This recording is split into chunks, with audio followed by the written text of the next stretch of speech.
Guess we're ready. Jeez. What's up? This is Captain Terrence, and welcome back to another podcast episode. Today I'm here with my brother James. What's up? And this is the first episode we're doing just me and him, and in honor of it being literally only a few weeks away from the end of 2016,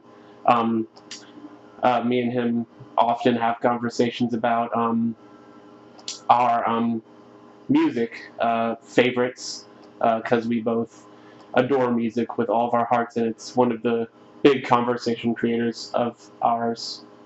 So with that being said, we're going to do this podcast thing with a little bit of a conversational thing about our top 10 favorite albums of 2016 and our top 10 songs of 2016. Now, I thought we were doing top 15. well, I did top 10, but Oh, well, we can add on whatever because we have lists everywhere. So,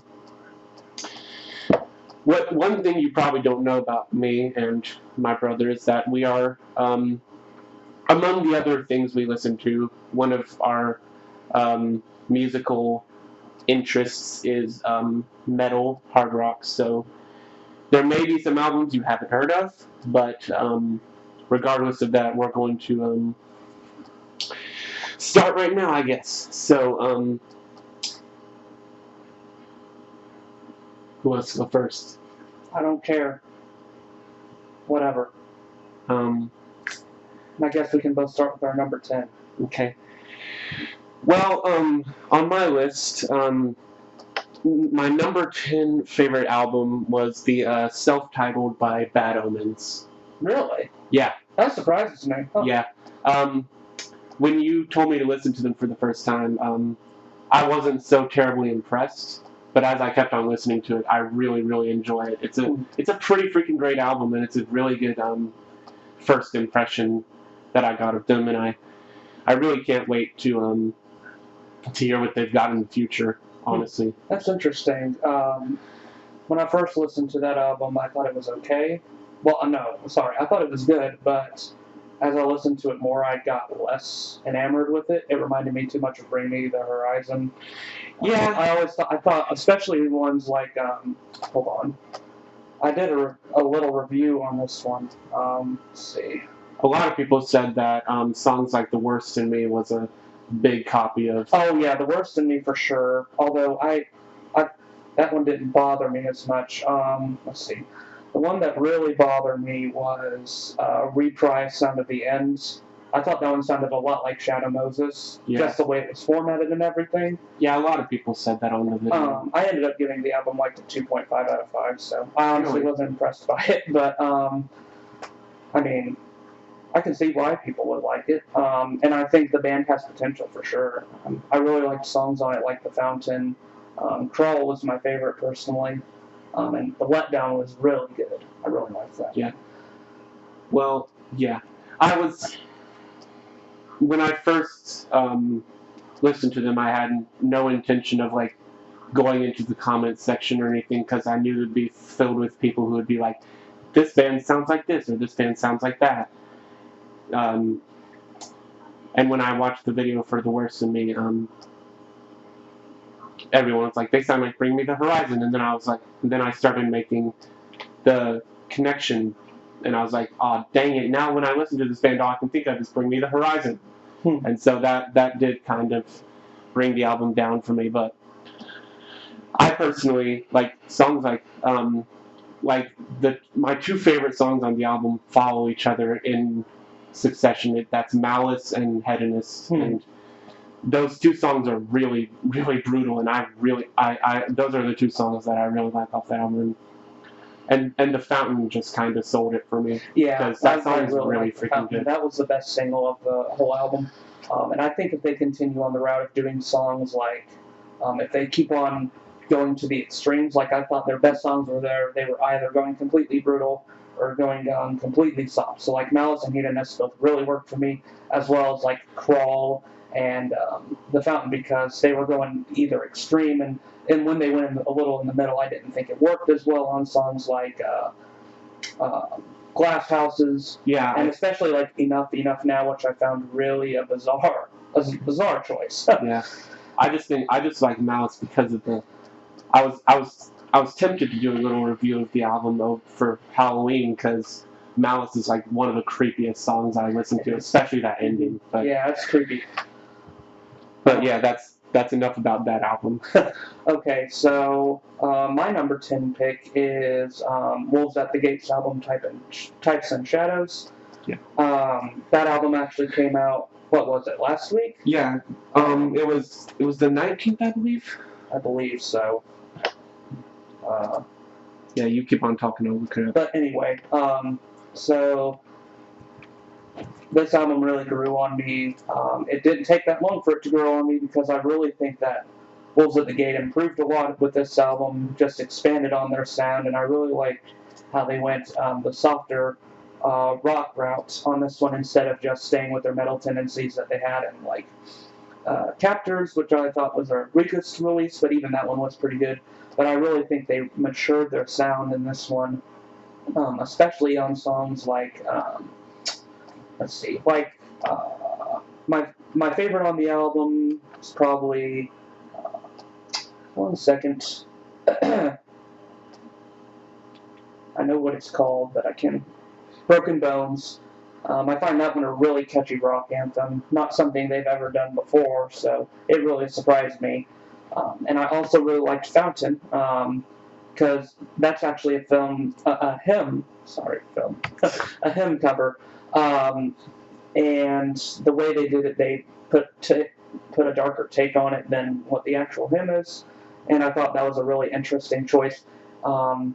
And I also absolutely love Flickering Flame. That one is a great rock song, and it builds and builds and builds until it reaches a really epic climax.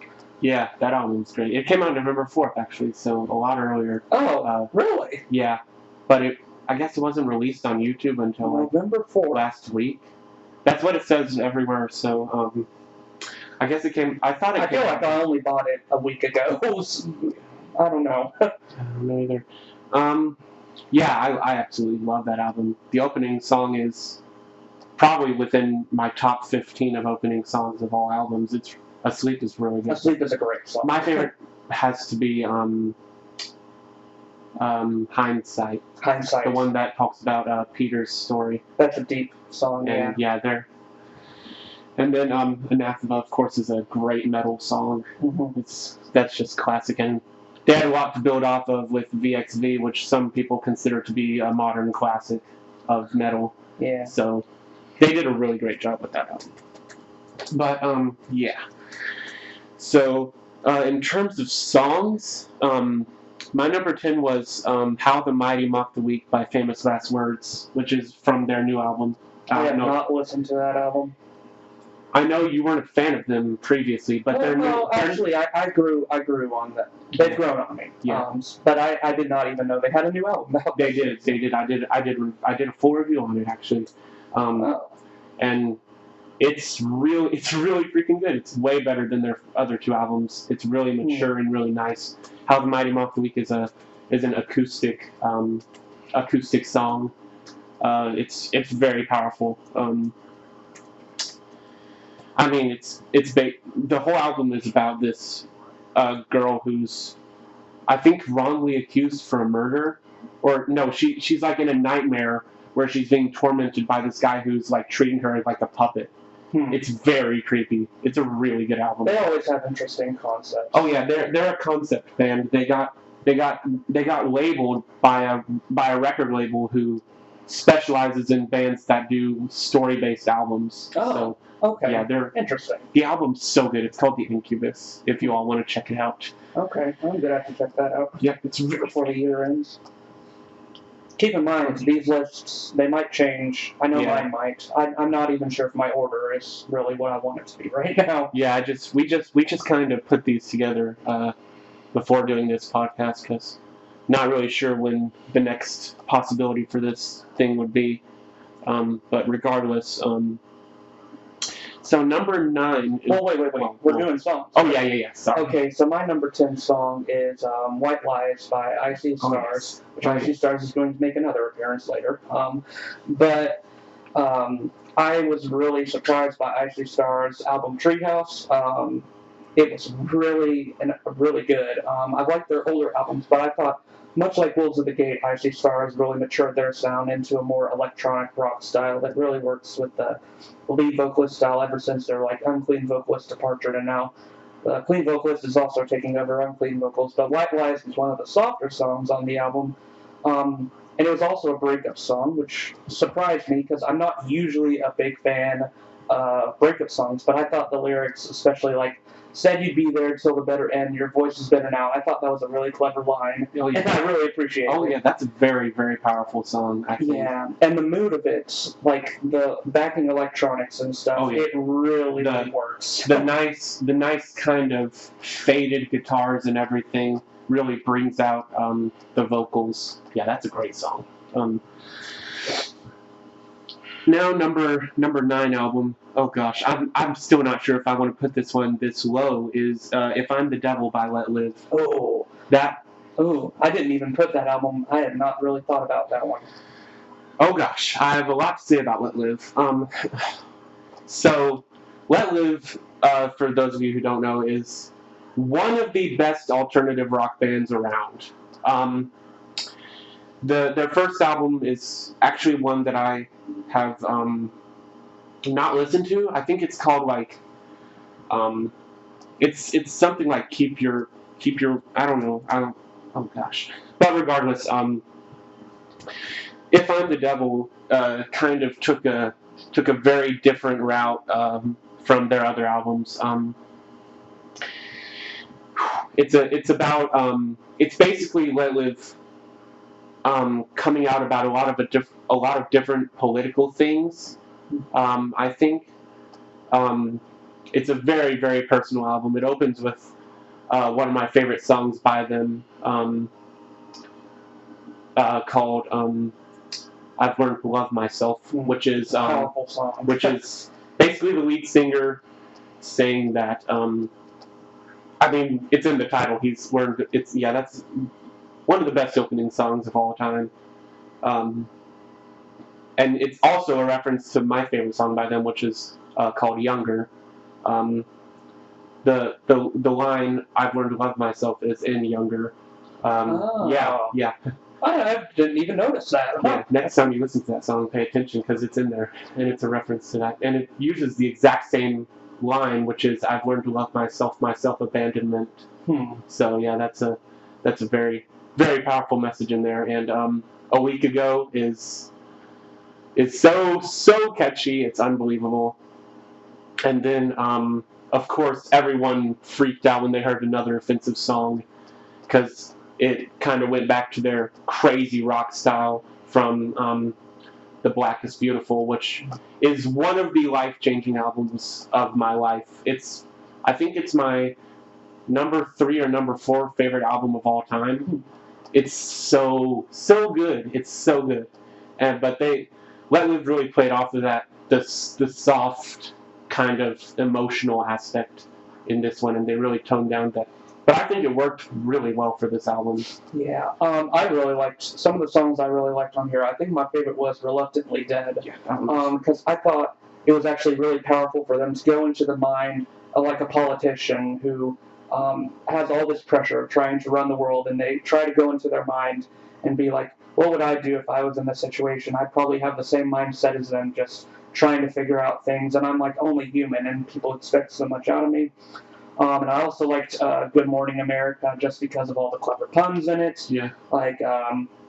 "Set the Cop to the Killer Inside of Me," which was obviously a reference to the police brutality that's been going on. That's a very timely song for this year, and that I feel was needed. You're no Guevara boy, just a poor man's Marx. I thought that was very weird. Yeah, and I also liked "Elephants." Oh yeah, because that was just a fun, straight up punk rock feel song. I really liked that one. Yeah, that's a. Okay, so my number 9, which I know you're going to be in entire disagreement with this one, but it's Skillet's album "Unleashed." I I thought that Skillet, they've been not quite as good with their past two albums. Awake really disappointed me. Rise was an improvement, but it still wasn't that great. I felt like Unleashed was a return to form that reminded more of Comatose, just the more unabashed fun of that album. They didn't really try to take themselves too entirely seriously on this one. They just were having fun and just going back to basics, really. But they did also experiment a few times, especially with like my favorite song on the album, Out of Hell, which had some great guitar work, and it's one of the most intense songs that Skillet has done since Collide. And I also really liked the Revolution, or Rebellion, one of those two names, because of the awesome guitar outro it had. And Stars really surprised me as well, because it is a worship song, and I'm not usually a big fan of worship music, but I thought that one did really well in what Skillet wanted it to do, and I thought the electronic elements worked really well in that. The album is not perfect by any means. In fact, I only gave it a 3.5 out of 5 stars, but it is an album that I've come back to over and over throughout this year, so it's one that I can objectively say definitely isn't perfect as compared to like the other releases I have, but it had to be included because I really appreciate the album. So Yeah, I had so many. Me and you approach albums from a different perspective. I feel a lot of times with I really more than ever before I've come to look at lyrics more analytically, and there was just a streak of like 4 songs in a row where the lyrics was just so basic and so bland for a Christian band. For a band like Skillet, which has some of my favorite albums of all time, like Collide was one of the first hard rock albums I listened to, and I loved that album. And I mean, I've listened to it a couple of times since. I mean, I can come to appreciate some of the songs, like you said, with the Revolution, that has a classic outro that they would do at one of their concerts, and I can say I enjoy that song now. And Out of Hell, I definitely get in my head a lot of times. That one's a really, really good rock song. I don't absolutely despise the album. Mm-hmm. I definitely give Skillet credit where credit is due, because they are one of the classic Christian rock bands out there. So I mean, I can certainly appreciate what they've done with their other albums, but just Rise was absolute garbage in my opinion. Mm-hmm. I mean, Sick of It is obviously a great song, but I just felt like the album was, ugh. And yeah, Awake was just, I don't know. But yeah, I agree with you as far as the lyrical content goes. I did mention in my review of the album that I did think that the lyrical content wasn't good. Sometimes it could verge on cringeworthy, especially in songs like Lions and especially Famous, which was my least favorite on the album by far. I think I actually skipped Famous because it was getting so terrible. Yeah, and Famous musically wasn't that good either. They tried to go a dance pop route, and it did not work. It did not work at all. They did the same thing with Not Gonna Die. They tried that same thing. I feel no, Not Gonna Die is more of their classic sound, in my opinion. It sounds more like the classic sound. But that doesn't matter because that was all Rise. But anyway, that's what I have to say about Unleash. Yeah. So let's move on to your number 9 song. My number 9 song is From Dust to Stone by Darkness Divided. Oh, that's a good song. I don't know if any of, I know for sure I didn't have their new album from this year on my top 10, but I didn't. But this song in particular is just it's one of their softer songs, and that's hard to find with Darkness Divided, considering they are one of the most hardcore metal bands that we listen to. And From Dust to Stone is just it has a really, really cool epic opening that kind of feels like medieval, and it has some really nice, really good clean vocals and some good hardcore unclean vocals.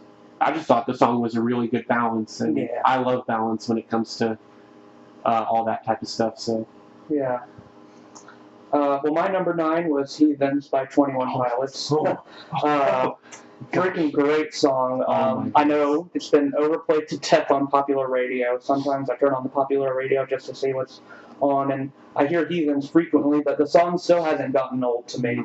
I think it's one of 21 Pilots' best songs, partly because it has some super clever lyrics, which are actually really criticizing their fan base. Like it talks about you never know the murderer sitting next to you, and you never know the psychopath sitting next to you.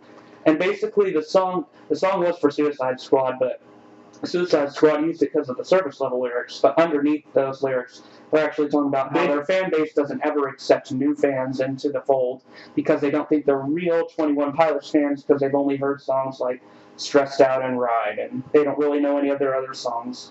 Yeah, I mean, they didn't write it for Suicide Squad specifically. They write it because they're incredible writers. Yeah. I mean, like, I think people like 21 Pilots because they have such amazing lyrics. I mean, they make their lyrics so perfectly fit into their songs. Yeah, but I don't even think the fan base really realizes that this song is criticizing them. It's telling them, you need to accept other fans or we're just going to be viewed as this horrible band, which now that they're getting so much popularity, they're starting to be called overrated because of their fan base. Which I don't agree. I think 21 Pilots deserves all the popularity they're getting, unlike a lot of other bands. But their fan base is really bringing them down, and 21 Pilots definitely needed to address that. Plus, the song is just cool because I love the guitar riff in it. Yeah. And the little vocal effect they use with the Watch It line, I think that's really sort of cool. So I really like that song. It's a great song, yeah. Definitely one of my favorites. Just by the line, all my friends are heathens, take it slow, is like, hey, you need to back off a little bit and, like, kind of open your mind. That's kind of what they're saying with that line. Yeah. Yeah.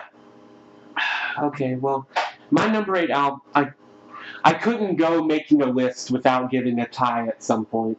Because my number 8 is a tie between Dark Matter by The Word Alive and Passengers by Artifex Pareo. Dark Matter, of course. I'm imagining a lot of people listening to this probably heard of The Word Alive. They're one of the more popular metal bands, I think, around. They got a lot of popularity from their album Life Cycles, which came out 4 years ago in 2012. But Dark Matter is a really, really great album. As iTunes describes it, a moving album that extends the parameters of metalcore. It has songs like the opening Dreamer, followed by Trapped, which is one of the best songs on the album, and then Grunge, which has the breakdown that gets my head banging really hard, and then followed by that song immediately is the title song Dark Matter, which is an extremely brutal song. The album is, I think, really, really fantastic. And then Passengers is by Artifex Pareo. I didn't expect it to be this good until I listened to it, and then it was that good. I mean, it's a really great album. With their album Time and Place, they really gave it to me. Time and Place is really, really fantastic. They're a softer band, but in Passengers they implemented a lot of unclean vocals, which I thought was a very, very good addition to the band, considering their first album, which is called Ailments and Antidotes, I believe. That one had a lot of unclean vocals too, and they brought it back because their fans were all like, you are getting a little too soft and you all need to get some hardcore vocals in there. And I was like, considering in Time and Place they kind of teased with some screams, I was like, you all should definitely bring in some unclean vocals to the forefront because they were pretty good from Ailments and Antidotes. So, yeah, great album. I can't really speak much for the Artifex Pareo album because I didn't really listen to that one, but I did listen to Dark Matter. And I definitely, it's not in my top 10, but I thought it was definitely a solid album, which I really liked the experimentation The Word Alive was doing on that album. I think they definitely deserve to be one of the more higher up bands on Fearless Records because they're actually taking risks and whatnot. Definitely my favorites on that. Sellout was my favorite by a long shot. I really liked how they, the sound they had on that one. It reminded me of Beartooth, which was really cool.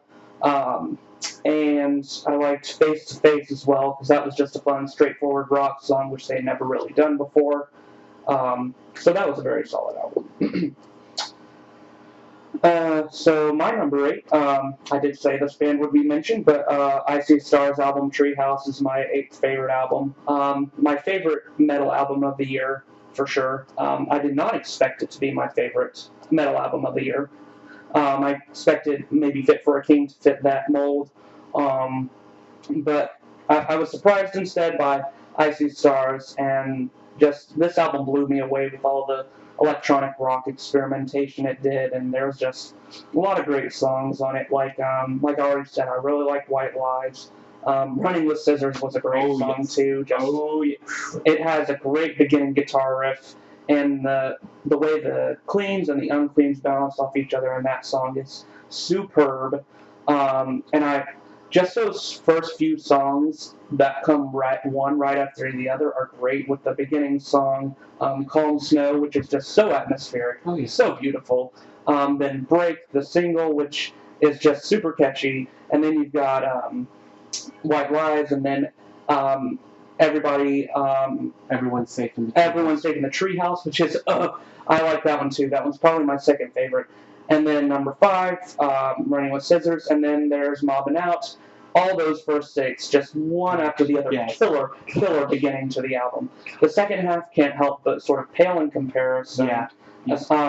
Especially like I did not like Walking with Gravestones. No, I skipped that one every time. It's completely instrumental. It's sad that song leads into Light in the Cave, which is my favorite song of the album. Light in the Cave is good. And Portals reminds of old I See Stars. And the album ends really well with Yellow King too. Yeah. But the first half of the album is just very solid. Yeah. My main criticism for the album, why it didn't reach my top 10, is because of that second half. Like you said, the second half just absolutely pales in comparison to the first half.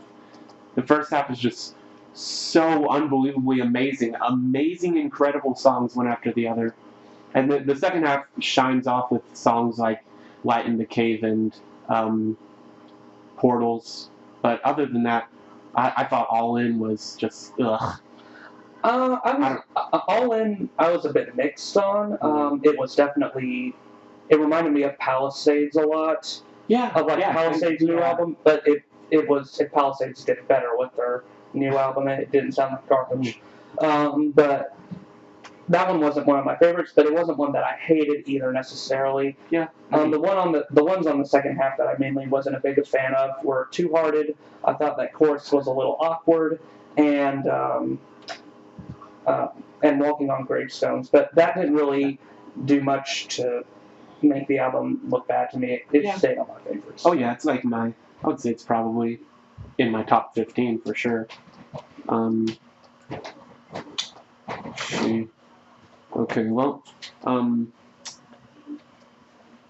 so number 8 song, for me was New Romantics by Hands Like Houses. Oh, yes. Heck yeah. It is the 4th song on the album.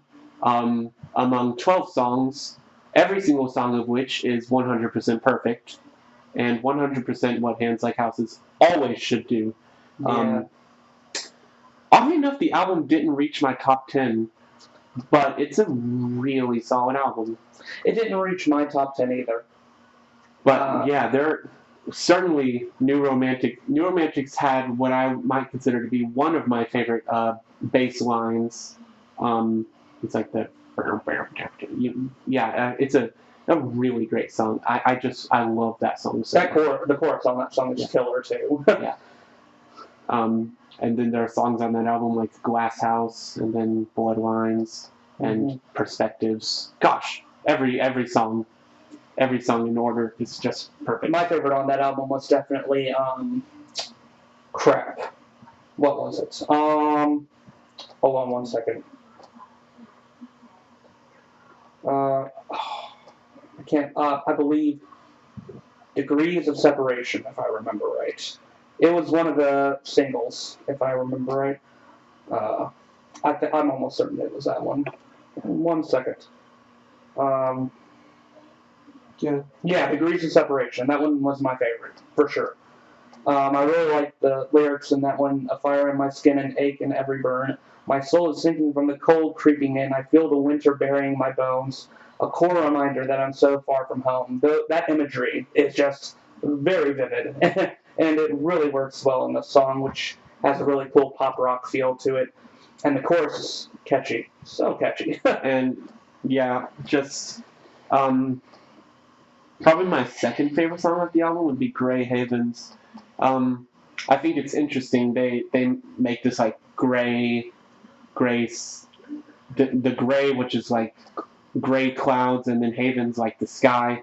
They make it like this, almost like you're in a storm kind of feel, and then they give that storm like an image by the instruments in that song, and I just feel like this Grey Havens is a great song. But yeah, their album would definitely be an honorable mention for me of the year. Oh yeah, honorable mention for sure. It was close to making it. It didn't make my top 15 either, but it was close. So, okay, so my number 8 song is Broken Bones by Wolves at the Gate, which I'd already sort of touched on this one with my number 10 pick. But I just find the song a super catchy rock anthem. Just the beginning vocals of that song are so good, and they get you hooked instantly. And the chorus, it just sticks. It really sticks. And I really like the theme of the song of like resurrecting yourself through God and through like God's redemption. And it's like and the song's like, you didn't realize without God that you weren't fine. You never were. But then with God, you can get redeem the broken bones inside you. And it's just such a poignant theme. Yeah. In a catchy rock song, so it really works. Their new album is just very, very vividly reminding of how Christian bands should kind of turn back to more focusing on God than anything. Yeah. Their faith is just so strong, it blows my mind a lot of the time. Yeah, and the lyrics aren't even cheesy. Like with No, some they're bands, not. With some bands, scripturally based lyrics can be a hard thing to tackle. And Wolves at the Gate is one of the bands that does it so well. Yes. Their lyrics are so well done, and they're theologically grounded. It's really, they're just really good. They are fantastic indeed. Speaking of bands that have great Christian lyrics, my number 7 album is "Long Live the Rebels" by Disciple. Disciple is a classic band that you all should know, and they released a new album this year, which we were super hyped for because Disciple is both of us within our top 5 bands of all time. It's actually James's favorite band of all time. They have pretty much all their albums are like classics, I think. This Might Sting a Little is my favorite album by them. That's a good one. Still is, but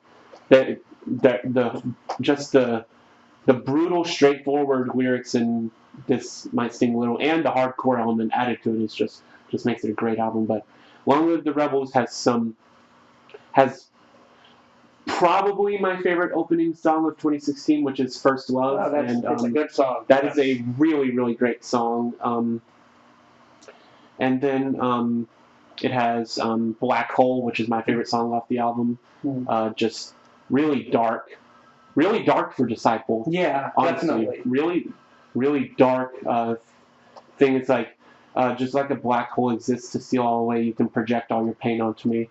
Just the way Kevin Young's vocals work on that, it's like his very gritty vocals in that song, and it really works great. And Black Hole, for some reason, it reminds me of something Demon Hunter would do if the intensity was amped up. Just the way the guitar riff works, it's like every time I hear that song, I'm like, I could see Demon Hunter doing this. And you can bet when 2017 comes around, Demon Hunter will be in there because they're coming out with a new album, and I can't wait. Oh yeah. I'm not going to say too much about Disciple because, spoiler alert, I will be touching on it later. I know that for a fact. But okay, so my Wait, no, we're moving on to number 7 number album. 7 album. Yes. Okay. So my number 7 album is Colors by House of Heroes. Not sure if you ever listened to that. I did not. They're a band that is very underrated in Christian circles. I recommend you listen to them. They have a lot of classic rock elements that remind of bands like the Beatles and whatnot. And this album, I really liked it. I liked every one of their albums. They're one of my top 5 bands. And Colors was just a really solid album. It's actually a concept album.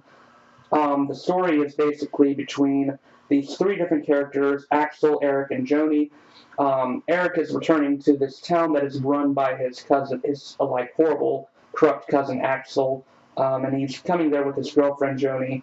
And basically, what happens is that Eric is trying to make a new life for himself in this town, and trying to get married to Joni. But then he witnesses his cousin Axel murder someone, and Axel tells him he has to keep it quiet, or there could be trouble.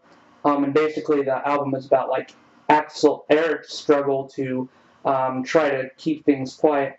But the album does focus more on Axel and his relationship with God, and his struggle to connect with God and to connect with other people.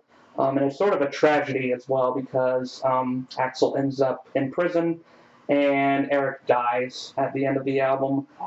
So it ends on a sort of bittersweet note where Axel is in jail and you're sort of questioning whether he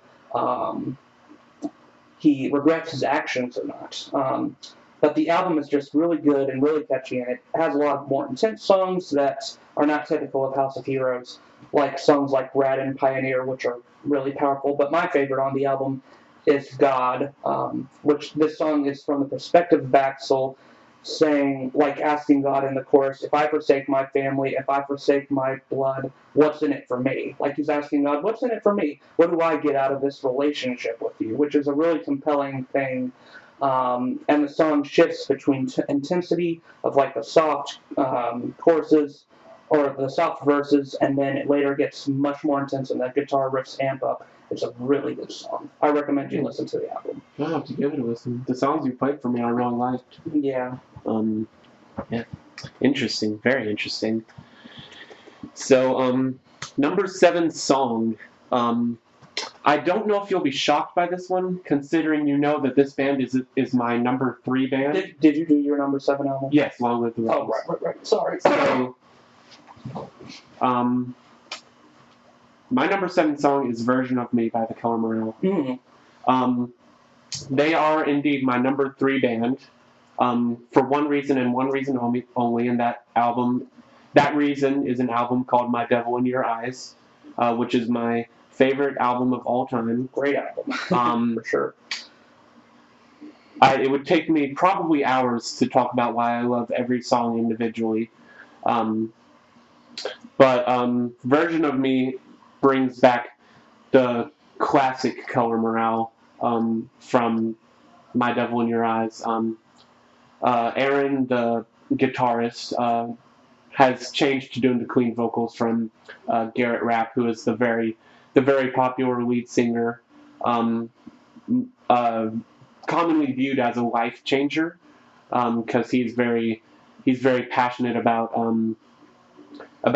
things like suicide and hurting yourself and such, and he's very belligerent in fighting against stuff like that, and his music kind of revolves around helping people to get through what they are going through. They're one of the bands you call hopecore. So the song is just a great song instrumentally, vocally, and lyrically. With a line like what if this version of me gave up today on who it could be. I know I'm still broken because I can't fix myself. Really a very compelling song, and it's not my favorite off the album, but I absolutely love that song. So is another song going to appear in your list then? If that one's not your favorite?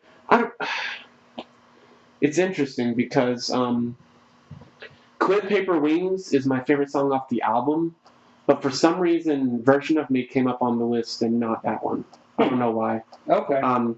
I think I just like it just because of the unclean vocals and their prominence, and it just reminded me of My Devil in Your Eyes. Okay. Okay. Cool.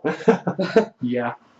So my seventh favorite song. Once again, I'm not even sure if you've heard this. But it's called Relents. It's by Citizens and Saints, which is a band I just came upon this year. I don't know why I haven't come upon them before, but they're one of the pioneers in like reinventing how worship music should look, and should be and should sound. What's the song called again? Relent. And basically the whole album is great. I'm going to be touching on it later, but Relent is my favorite from the album by far. It just has this really powerful theme of surrendering everything to God. It's like, I relent, there is nothing for me here, just you give life. I know this life is not my own. Those are some of the lyrics from it, and I really like how it works. And then musically, the song just builds and builds. It has this great start, this great electronic atmosphere, and then it builds into this huge epic climax that just goes on for about 2 minutes. The song is about 5 minutes in total, and just the whole song is an epic, euphoric experience that is just one of the best worship songs I've ever heard. It is so good. Yeah. Oh, interesting. Well, I'll have to give that one a listen. I'm usually not a fan of worship music. It's just not something I would listen to on my spare time, but I'll definitely give that one a listen. Yeah, I wouldn't either, but I've discovered 2 different worship bands this year that have changed my perspective, I'd have to say. Very interesting. You all haven't heard me do as much talking about albums as James has, just because he is a better music analyzer than I am, between you and me. But this is the part where we start coming into albums that we're going to be talking about with loud voices and with proclamative words. My number 6 album is Select Difficulty by Periphery. That's such a good album. I don't think I can talk enough about this album. I don't think I can. It's definitely my third favorite metal album of 2016. Opens with The Price is Wrong. Check. Secondly, Motormouth, which I'll be talking about later. Check. Third song, Marigold, one of the best songs of 2016. Check. Fourth, The Way the News Goes. Check. Amazing, amazing soft song. 5, Remain Indoors. Check. Which is kind of a new style for them, I think. They went soft and hard, and then it had one of the most interesting breakdowns that I've heard in a song, honestly. And then Habitual Line Stepper, which is, I think it might be one of their hardest songs of all time. It opens with one of the best metal riffs that I've heard in a long time. It's almost 7 minutes long of insane, unbelievable breakdowns. And then followed by Flatline, which opens with Spencer Sotelo lower screaming vocals, which are very popular among the fans. And then Absalom, which is 20 seconds under 8 minutes long, and a very nice soft song. And then Catch Fire, which is a very, very, very strong soft song, just under 4 minutes. And then Prayer Position, which is 4 minutes and 40 seconds long. And then the ending song, which I can't stop talking about, is Loon. One of the most emotional and pivotal songs. And the album ends off on this song. And it's probably one of the most powerful endings that I know in an album. And man, I just can't get over this freaking album. It's so good. Periphery knows how to make music. They love doing music, and they know how to make music, and they know how to do it good. Just, oh my goodness. I would be sitting here rambling like this for another hour and a half if I could about this one album, but that's what I think about that album. Yeah, that album is definitely good. It's not in my top 10, but it's an honorable mention. It's in my top 15. It'd probably be number 12. But the thing that I appreciated about the album was that it was just them having fun. Oh yeah. They weren't trying to do like the concept like they did on the Juggernaut releases, which the Juggernaut series is my favorite by them. As a whole, those two are their masterpieces. Select Difficulty, I just had them sort of lying back and just trying to have fun with their music. But songs like The Price is Wrong and Motormouth are just so much fun, and they're just like going out at people and just criticizing them and just lashing out, yeah, and they're just a lot of fun. Especially Motormouth, that one's a lot of fun. I'll have you know that the way the news goes, the guitarist who's been doing this for who knows how long got frustrated doing the guitars for that song. Really? Because they were so hard to do. Huh. So wow. I was like, that's really saying something. I was like, if he got frustrated with this, then, whew. Yeah, I'm not. Okay, don't get me wrong. I'm not saying that the album is like an easy thing that they have to do, but I could tell they were enjoying themselves. Oh yeah, they were for sure. That's what I liked most about the album. It was just a metal album that was fun. It didn't have to be anything more. It didn't have to be anything less. I think Loon was a stunning song, honestly. Yeah, considering like the I don't think the album had a fun. They had fun, but I don't think it was a fun tone. They were lashing out like crazy, especially Prayer Position. I mean, good grief. But Loon was a very serious, very emotional, straightforward song. I think ended off the album pretty much perfectly. Oh, I love Loon. It's my second favorite off the album for sure.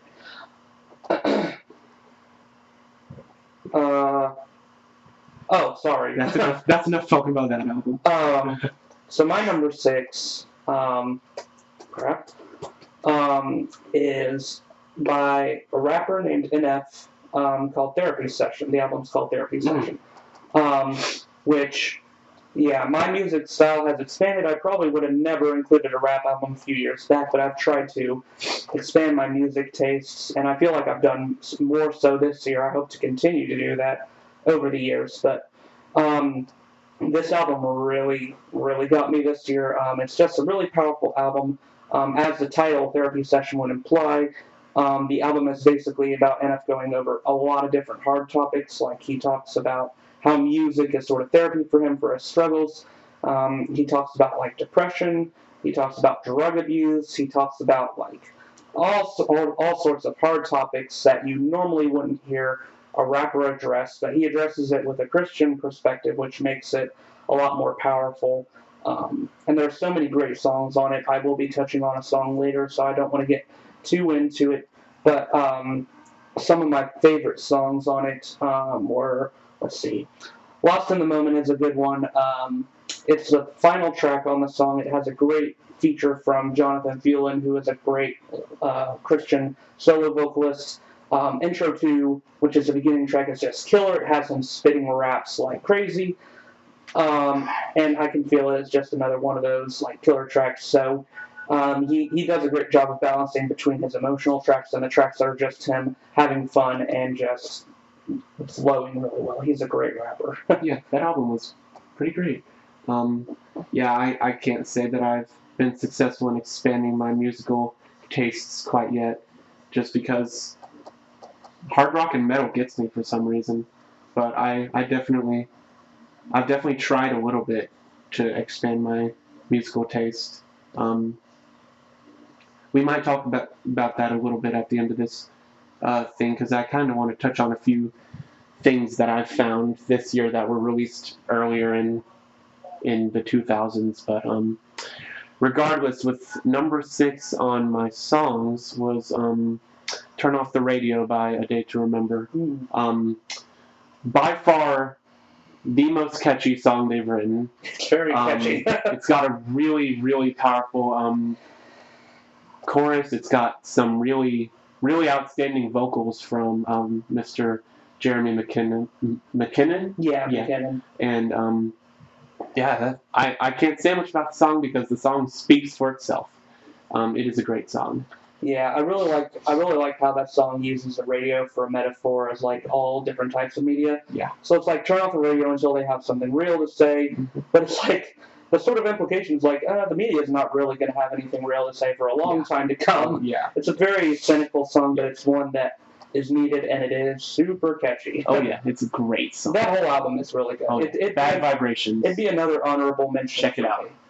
My favorite off that album was Bullfight, which would be an honorable mention song for me because it's not in my top 10, but I really like that song. Anyway, maybe at the end we can do honorable mentions and sort of talk about those albums. But so my number 6 song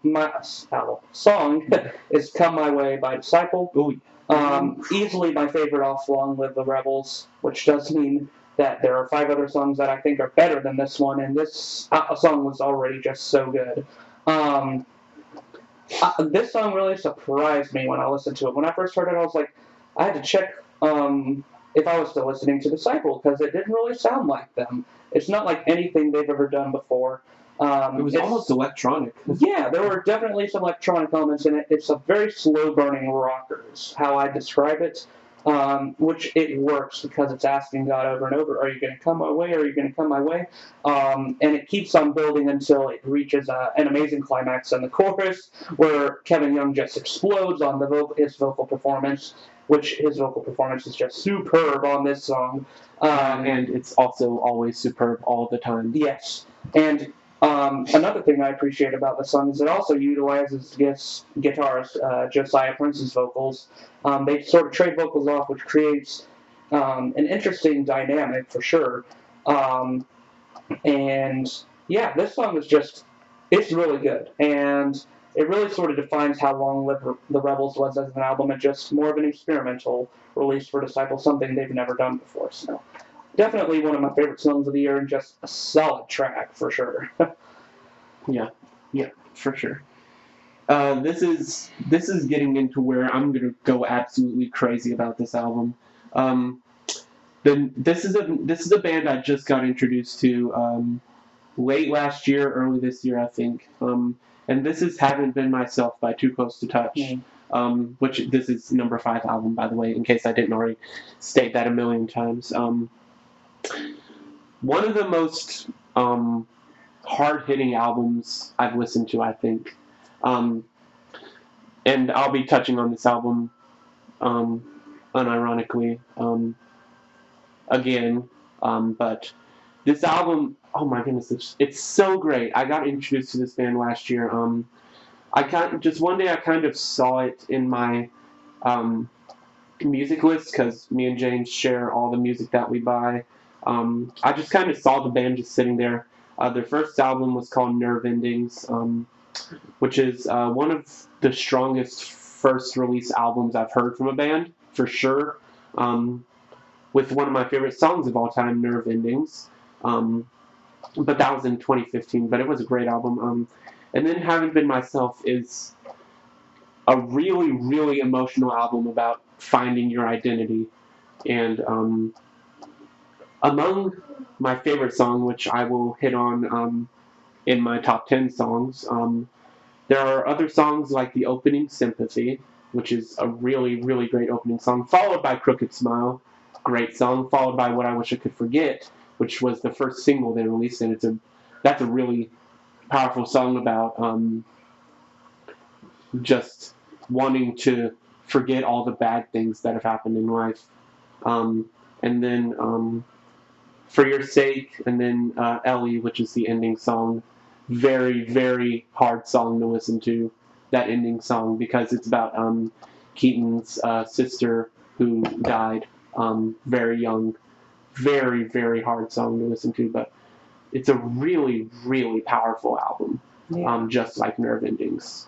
For sure, and I like how the album sort of bookends with 2 songs about loss, because Sympathy, at first I thought that song was more talking to a friend, like I don't need you in my life anymore, but as I looked at the lyrics more, I was like, oh, this song is talking about how he doesn't need other people's sympathy about this loss that he's gone through because they don't really understand what he's going through. So, like, their sympathy doesn't really mean much in the end. Yeah. And those are some honest, raw emotions that I could connect with.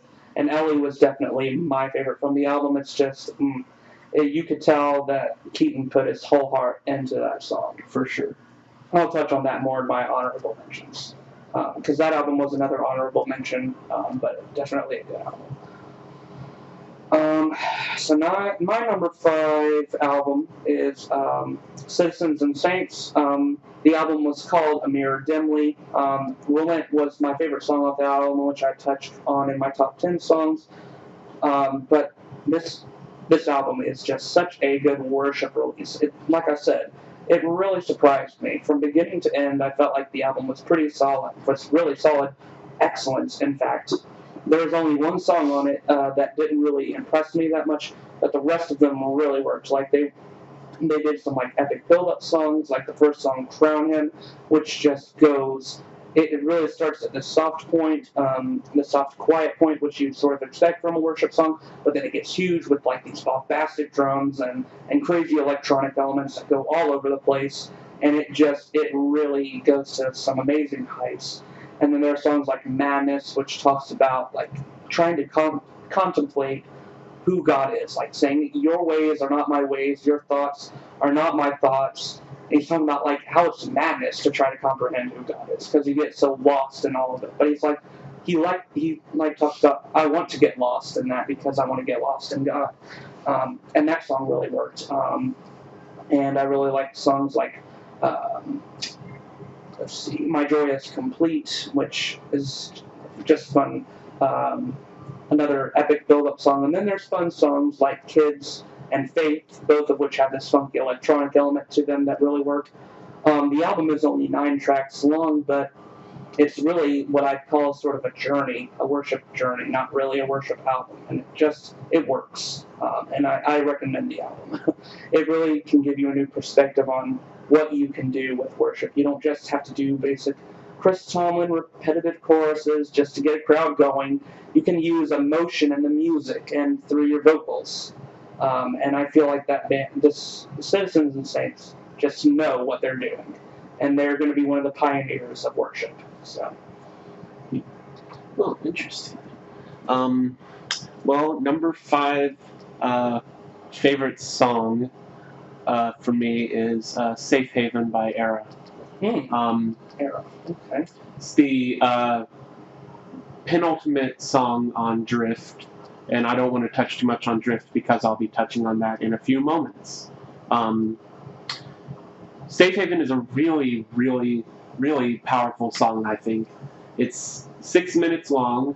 It's got Jesse Cash's classic vocals. And it's got their new unclean vocalist, JT Cavey, who's from Texas in July, a band that kind of, I listened to their album Bloodworks, which I think is the only album they released, and his vocals were kind of in that album. Yeah. But I felt like I'm going to touch on this later. But Safe Haven is a really, really powerful Journey song, and I did a huge review on this album because it's one of my favorites. But I just felt like Safe Haven was a really, really solid song about a journey to that safe place in your mind where you can contemplate and just think about things that are going on. It's like dreaming of a safe haven at the end of the road. It's just a really, really emotional, powerful song, I thought. Yeah. My number 5 song is Marigold by Periphery. Easily my favorite off Periphery's new album. Their album didn't make it into my top 10, but Marigold cannot not make my list. It's just such a good song. It's one of their best, if not their best song they've ever made. It's just such a masterpiece. Oh yeah. The song as a whole, it just reminds me of something you would hear in a movie, like an action movie, where it's like death is coming around like a hurricane. Like, that just puts such an image in your head, and it's like, oh, that's so epic, and the orchestration in it is awesome, and just Spencer's vocals, he really goes to some heights with how he manipulates his vocals, and just, he sounds so good in the song. Sometimes Periphery has a little problem. It's not like a noticeable problem, but it can be a problem of the instruments not always sometimes outshining Spencer, because the instrumentalists are admittedly more talented than Spencer is, I think, as a whole. Especially like Misha, the guitarist, he is so talented, and the drummer, and just all of them are very talented. So sometimes Spencer is overshadowed. But in this song, I feel like they combine perfectly and work together in this song, and it's a great song. Just love it. Yeah. Especially the opening line, like, lash through this life like a death grip, we're satisfied with the mundane. Yeah. That's like, okay. Okay. Yeah, that is a great song. So, as I said just a minute ago, I will be touching on this album. My number 4 album of 2016 is Drift by Era. One of the... I doubt any of you all listening to this read my review, but in my review I said that Drift is one of the albums that has slowly changed the way I view metalcore as a whole. It's a really solid album, which opens with Luminous, which is an awesome song, followed by Irreversible, which is a really great song, with JTKV showing off what I consider to be his best unclean vocals in the album, for sure. And then followed by Skyline, which is another fantastic song, with prominently clean vocals, and then Hourglass, and then Orchid. Orchid is another song that I would consider to be a highlight of the album. And then Drift, which has a really nice, like, symphonic undertone with this, like, nice drifty feel. The whole album just has this nice drifting feel. You can get lost in the album. Yeah. I always get... The reason I love it so much is because it's so easy to just melt into. It's so easy to feel the atmosphere, because the album definitely has a really great atmosphere that you just can't miss out on. And then it... of course, the penultimate track, Safe Haven, is my number 5 in top 10 songs. The whole album I just thought was a journey of a person going through his own mind about, like... It seems to be connected to what this guy has done, some sort of action that he took, which is a mystery in the album, which is kind of a good thing because all the songs are pretty relatable. The whole album, I think, is just about some person waking up and going through their mind about all sorts of different life aspects, like not being able to reverse what's happened, like fighting whether to stay in a city. That was kind of the long shot I took in my reviews. That Skyline is about a fight whether to stay in your hometown where you've grown or to move on and find new horizons. But just a really fantastic album, I think, and I think Era has a lot of growing room to make, for sure. But this album will remain in my heart as one of the best in quite a while. I never really considered that album to be a concept album, but now that you're mentioning that, it does sort of make sense to me. That's interesting. Yeah, I've looked at the lyrics very closely because, yeah. Wow. My favorite off that one was Skyline, for sure. Oh yeah, Skyline's good. Okay, so my number 4 album. 4 album, yeah. I don't know why I'm losing track of number. I know what album I'm doing, but it's Switchfoot's album Where the Light Shines Through. Which Switchfoot, they are a band that has grown on me.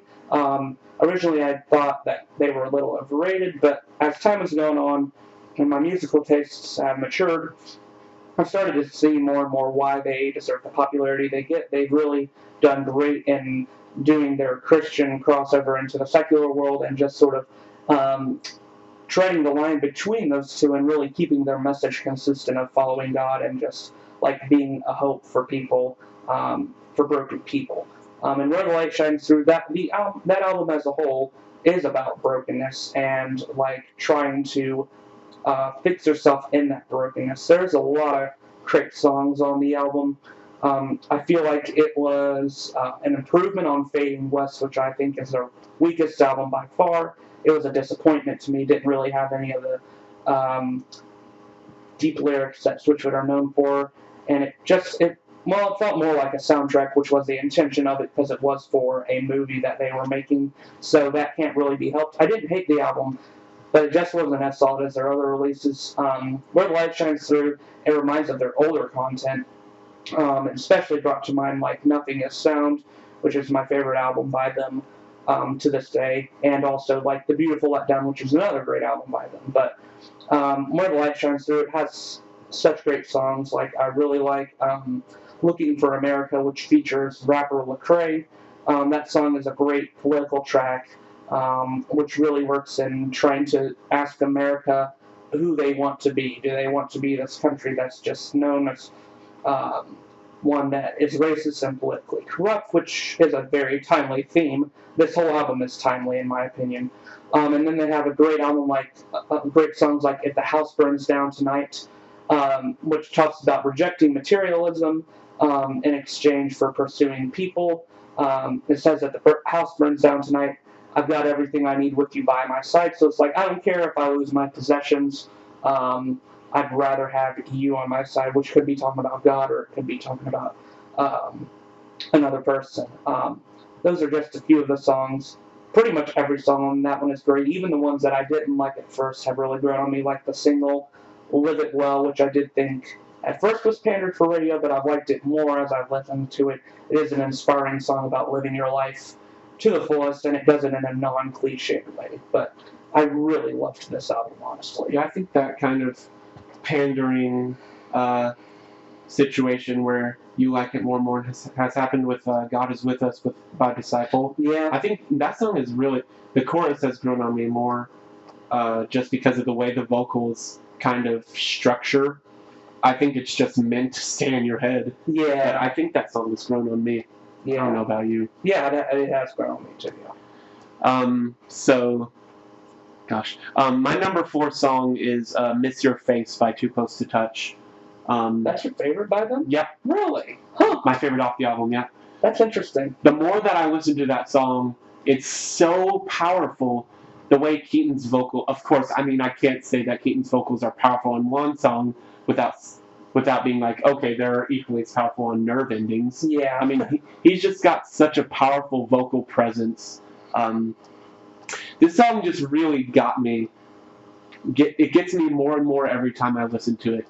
The lyrics are like, I miss your face and all the things we've made, too afraid and I can't take it. Like, the way he presents it with his vocals, it just, oh my goodness, the song just gets me so much for some reason. Really, really powerful song on an equally powerful album. But that's definitely a good one. I do love the chorus on that one. Yeah. That one surprised me because when I saw the title of the song, I was like, "Oh, that's a cheesy title." Miss Your Face. It just sounds like something you'd say in a teenager text. But instead, they sort of take that title and manipulate it to be like, "Oh, this is something a lot more powerful than what you'd They did that with Pretty Little Thing too, because that's like something you'd be like, "Oh, would a country song normally do this?" Yeah, and even Nerve Endings with the like smiley face and like I don't feel anything. It was like, oh, that seems a little weird. But then you watch the music video and it's like, oh man, that is something else. They present it in a very, very creepy way. It's like the paper bags over their heads and everything. Yeah, that's a. Too Close to Touch's image as a whole is a very compelling one that I really appreciate. They're going to make a name for themselves, and plus they're a local band for us, so I support them that much more. This is like the first band, at least I don't know, that I've been introduced to that's from where we live, which is in Lexington, Kentucky. They're from they're from here. They're a band that was made here, and now they're getting popularity. That's crazy, and that's just kind of something that you kind of want. Is like, hey, I can say that I love this band. They're from my hometown and they're popular. But Yeah. I mean, that's just kind of a different thing. But Yeah. I mean, they 100% deserve everything they've gotten. Oh yeah, for sure, for sure. So this is just making a side comment. This is probably going to be the point where our tastes get a little bit different because, as James said, his tastes in music has changed a lot. I've kind of stayed in the metal arena of stuff, but I've tried Keep to. in mind, I was the one that got him into metal. Yes, So. yes, he was the one that got me in metal. I just kind of stayed there. He's gotten a little bit farther, but I've opened my mind, and we'll talk about that a little bit. But my number 3 album. Wait! I haven't done my number 4 song yet. Haven't? Oh, you haven't. That's No, right. you just did yours. Whoops. But okay, so my number 4 song is by NF, which his album, like I said, was my 6th favorite. But my 4th favorite song is "How Could You Leave Us" by NF. The first time I heard this song, I'm glad I was alone when I was listening to it because I was crying. Songs don't make me cry usually. It takes a lot for that to happen to me, but this song really touched me. It showed someone just expressing themselves in such a raw way. And he was talking about his mom's death to a drug overdose. Like his mom was on drugs for her whole life, and then she died of an overdose. You just don't usually hear people expressing themselves in this way. And while I was listening to the song, I almost felt uncomfortable. I almost felt like I was coming in on a personal moment that I shouldn't be there for. Like, okay, I should get out of here, but NF was sort of inviting you to share in this moment for him, and it's just, after you hear it, especially at the end when he is literally crying in the studio, after he's recording the song, and that crying sounds so real, it's just like, wow. And it left me speechless by the end of it. It's just such a good song. And the lyrics that really got me was where it was saying, "Welcome to the bottom of hell. They say pain is a prison. Let me out of my cell. You say you're proud of me, but you don't know me that well. Sit in my room, tears running down my face, and I yell." Just, they get me. Every single lyric in that song, it is a powerful, powerful track that it really showed how NF has responded to this loss, and it really touched me. And I think it probably will touch a lot of other people too, because it's just so real. So, we are moving on to our number 3 album, and I highly, highly doubt if you've heard of this band before. But my number 3 album is called Under the Covers by Ninja Sex Party. They are. Oh, I've heard of them. They are a band comprised of 2 members, Danny Sexbang, or Daniel Avedon, and Brian Wecht, and they're both from a very popular YouTube channel known as Game Grumps, which is my favorite YouTube channel.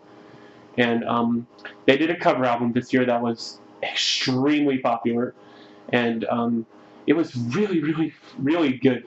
Has covers from 80s and 90s songs, such as Your Love, and it's a fantastic album. I'll be touching on a song that I consider to be a really great song later, but it has covers of songs such as Your Love, Wish You Were Here by Pink Floyd, Jump, I forget who that's by, but That's Van Halen, I believe. yeah, that's Van Halen, and Take on Me by a-ha, and Rock With You by Michael Jackson. It's a fantastic album. It's fantastic. They're normally a comedy band, as many people would know them. So yeah, that's my number 3 album. It's great. I think I know which song you're going to say, so I'm not going to mention it, and I'll let you say it. Okay. And then I'll talk about it when you say it, because I did listen to like 2 or 3 songs off it that I thought they were really good.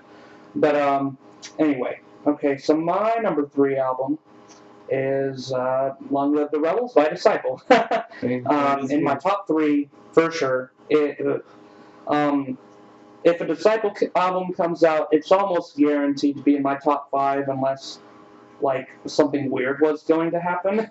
But for every year they've released an album. It's always been within my top 5 because Disciple is not only my favorite band, but they are a consistent band. With every album, they've always had a great sound, and they've always found some way to manipulate it or improve on it. Not to say that Long Live the Rebels is my favorite album by Disciple, because my favorite album by them is Horseshoes and Hand Grenades, which also happens to be my favorite album of all time.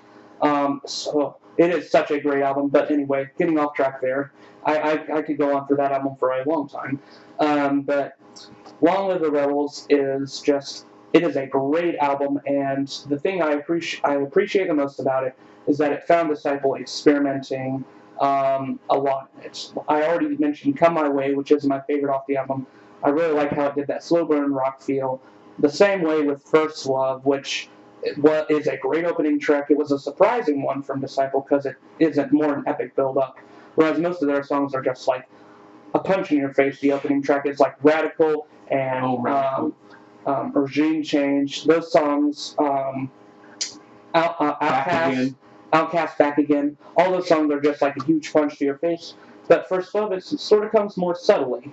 It sort of takes its time building up, and I really appreciate that. And then you got other great songs like I love Erase. It has a powerful theme of like God erasing your mistakes. His love is greater than them, and He can take them away. That song reminds me thematically of like Dear Ex, You Don't Know Me, which once again, that's a song I could talk about for ages because that is my favorite song of all time. And it has been that way ever since 2010. That has been my favorite song of all time. But Erase just reminds me of that, so that's why I love that song so much. And Joseph already mentioned Black Hole, but that's another favorite of mine. I really like how Black Hole is sort of used as a metaphor for like the scars on the holes in Jesus' hands, and like how the holes in His hands they're sort of the representation of Him taking sins away from people, and like you can project the pain onto them, which does sound dark. Yes, it is definitely dark, but it's also sort of redemptive in its own way. And I also, I really like Spirit Fire. That one was more pop rock, which Disciple has never done, but it worked. And the ending song, Empty Grave, I appreciated that one for having a featured female vocalist, which Disciple has never done. And the female vocalist they had, she really complimented Kevin Young really well. And I have to mention this one, even though it's not a favorite on the album, it is a guilty pleasure. Underdog fight song. Oh yeah. That one's just like a classic Disciple thing. Oh, like, they have a pump up song in every one of their albums. It's like Game On or 3, 2, 1. It's not perfect, but it is a lot of fun. Oh, dude, that's not a guilty pleasure for me. I love that song from the moment I listened to it. It's just that classic Disciple, just hardcore going for it. Yeah, but just the album as a whole, it really excels in almost every level. The only song that I did sort of think was a little less than the others was God Is With Us. I guess it sort of bothered me that they rhymed us with us. Yeah. But like Joseph said, the song has grown on me. I can't really hate it. This isn't a 5 out of 5 star album though, but it's so good. It's a 4.5 out of 5. And I love it. Okay, so my number 3 song is one that probably won't come as a surprise to you, and that's Grunge by The Word Alive, which I have... You mean Dark Matter? Oh, you're talking about songs now. Sorry. Yes. Sorry. Yeah, that doesn't surprise me. I have repeatedly, over and over, expressed my love for this song. The Word Alive started as a really, really hardcore metal band with Empire, which was an EP, their first EP. And then they came to Deceiver, which is a very brutal album about Telly, who is the lead singer of The Word Alive, basically thrashing out and saying like the title song is "The Wretched," in which he states, "We won't follow the deceiver." Basically, like people who are kind of backhanded and lie to you behind your back. It's an album basically about just not taking the word of people you know are like liars or deceivers. But grunge is just kind of a reminder of why I love The Word Alive so much. Straight up hardcore, has one of the best opening riffs. Starts off with something I never heard before, which was a motorcycle revving up. And little did I know, they used an actual motorcycle to do that. Really? Mm-hmm. Huh. That's cool. It was Tony Pizzuti's motorcycle. They brought into the recording studio and revved it up for the beginning of that song. That's cool. And yeah, that's one of the best openings ever, and it has an incredible breakdown that gets me every single time. Yeah, it is a good breakdown. I just lose my freaking mind. It's a song. The lyrics are, "I won't let you destroy me. They won't bring me to my knees. So I'll envision me, because eventually we'll find ourselves in you and we'll find your hell in me." That's a song about just being like, how it's like the album as a whole is like dark matter. It's like the darkness inside people, and how this dreamer wakes up and he's asking where his dreamer self has gone. And it basically talks about how the second song is Trapped, which is this guy is trapped in his own head, and it goes through basically his struggle in his own mind. Again, a fantastic album, and Grunge is a stupendously superb song that I can't get over. Okay. So my third favorite song of the year comes from Relient K. It's called Mountaintop. It comes off the album Air for Free. And just, that album is really good. But anyway, Mountaintop, I just really think this really shows Relient K their strongest on Air for Free. It's a really fun piano rock song that just, it's a delight to listen to, and Matt Thiessen's just sounds so happy and so optimistic on it, which is when he's always at his best, and he just sounds really passionate what he's talking about.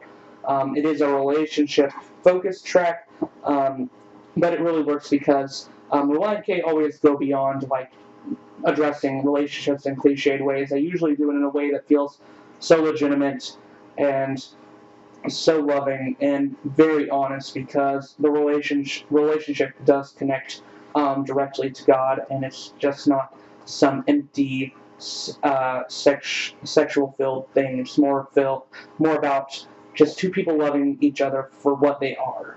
And I really, the lyrical content that really stands out for me in that song is where he says, some might say euphoric. No, there's really no words for it. When a smile grows across your face, like pieces of a broken vase, everything falls into place. So it's like talking about the imperfection of this person. Like this person clearly is imperfect. They're sort of like a broken vase. They'll never be perfect, but when they do smile, when they do show affection for the other person, then everything just sort of seems right. And it's just like, it won't ever be perfect, but it will be something that can sort of be repaired, like a relationship that will be able to happen through God. And it's a fun song, and it is super catchy, especially the chorus. It's a great song. Awesome. Okay, so my number 2 album is probably one you haven't heard, and it's called Along the Shadow by Sausen. No, it was released on Epitaph Records. This is an album that I listened to it twice, and I kind of forgot about it until like a few weeks ago, and then I listened to it again, and I was like, oh my goodness, I really love this album. The lead singer is a very popular guy. I think I can't remember what band he was also the lead singer for, but it's another very popular band.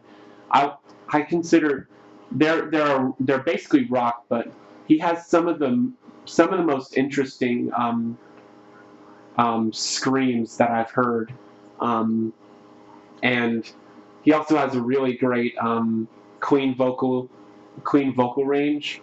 Reminds me of Keaton and Jesse Cash from Era and Keaton from Too Close to Touch. Songs on it like the opening, The Silver String, which is a really fantastic song. Ideology is Theft follows right after. And then Second Guesses is a really good soft song. And then Sore Distress is another soft song. And then and then the ending song is Control and the Urge to Pray. So it's a very, very fantastic album. I'll have to take a listen to that. For sure. It is a great song. Any band off Epitaph is fantastic. So yeah, that's a great band. It's basically just a person. Like it's just like I don't know. I try to look for common themes along an album, but I mean, it just seems like this album just has a lot of different things, and I'd have to go through it again lyrically to not stutter so much. But that's my second favorite album. Okay, so my second favorite album, like yours, it's going to be one that I'm almost certain you've not heard, but it's called Beyond Control, and it's by King's Kaleidoscope. And now this was the only album this year, and I think it's going to be the only album this year that I gave a 5 out of 5 stars. But yeah, there is an album that I still, just because of me, consider like better. But this album is objectively perfect, in my opinion. There is not one single flaw in it. They are a worship band, but I don't know. That's what they're classified as, but I would not define them as that. I'd define them as an indie rock band, an experimental indie rock band with a lot of worship elements, especially in their lyrics. Their lyrics are clearly worship-centric, but they are not what you'd expect from a worship band. Now, this album, it did have a lot of controversy backing it because there was a song in it that actually, on one version of the album, said the F word 2 times, which is weird coming from what is classified as a worship band. But in the context of the song, it made sense, and I didn't get that version, but that's what the controversy came up about. Which I don't know. That there's been a lot of controversies around the word choice in Christian circles. Same could be said for like Fit for a King's album with one of their songs, and anyway, that didn't really bother me that much, and that's not even really what I'm concerned with talking about. So this album, it's basically Beyond Control. It is the name of the album, and that is also the theme. Like how everything in this world is really ultimately beyond our control, but that's okay. We should take solace in that, and instead let our control go to God. And they keep on going through that journey, like from beginning to end. They talk about in the beginning about being enchanted by this world. Like there's some beautiful imagery there, like enchanted, beyond control, unconnected in a daze, roam unconscious, disengaged, in a simulated world I sustain, swimming senseless through a void, ease my appetite with noise, in a stimulated world go insane, shadow in a matrix. So it's basically sort of juxtaposing good lyrics. Yeah, wow. Juxtaposing like this disturbing visual imagery of like a shadow in a matrix against beautiful visual imagery. There comes the English teacher. Yeah, sorry. But anyway, that interesting thing is like he has a sort of perverted view on the world, but as the album goes on, his view gets more optimistic as he finds his faith in God. In songs like In This Ocean, where he talks about like taking risks and stepping out in faith, which the song reminds a lot of Oceans by Hillsong, except I think it's better than Oceans by Hillsong, especially with lyrics like stepping out into faith, terrified of our fate, tense and uncertain as our feet leave the shore and the sails fill and roar. We need assurance it's enough that he calls us his own and he knows our names, we are bound to the end. So it's like you are with God until the end, in the ocean, like the ocean of life, and we should accept that. Like, that's something that we need to accept in order to lose control of ourselves and instead give control to God. And that thematic arc is present throughout the whole album, and that's what makes the album so solid. They never let go of that arc. And they keep it there until the very end, where he talks about, in Trackless C, where he talks about, in the lyrics, the faith I want is bound in apathy. I'm tired of doubt and feeling incomplete. Still, this hope I hold is my reality. So it's like doubt and apathy are what hold him hostage to control, to trying to have control. But hope in God is what is going to let him know that the world is beyond his control. So just a solid album. It is very. I analyzed it in more detail on my review site. That's pretty cool. Yeah, I'll put up a link to his review site if you want to check it out. He does some pretty cool reviews. So this is coming down to number 2. My number 2 song is Loon by Periphery. Very, very powerful song, powerful ending. Just barely under 8 minutes long. It's got Spencer's classic soft vocals that really reach a new height, in my opinion, in this song. Besides Catch Fire, of course, he reaches a note that fans call the impossible note. But in Loon is just a great song. It starts out, snow coming down now like in December, burning up in the summer rays. I'm not stumbling like a beggar, like a pretender, medicine flowing through my veins. Heavy eyes, but the heart won't stutter, mouths are moving, and this heart's still fluttering. I'm on my own. And then it just goes, oh my goodness. The instrumentals, though, are just so great. Like, it's got a nice violin/viola in it. I don't know which one it is. I'm guessing it's a violin by the fact that it's a little bit low, but it's a really, really emotional, powerful song. I just love it. I wasn't sure about it the first time I listened to it, but more and more I've listened to it, I consider it to be my favorite off the album, for sure. It's a great, great song. Oh.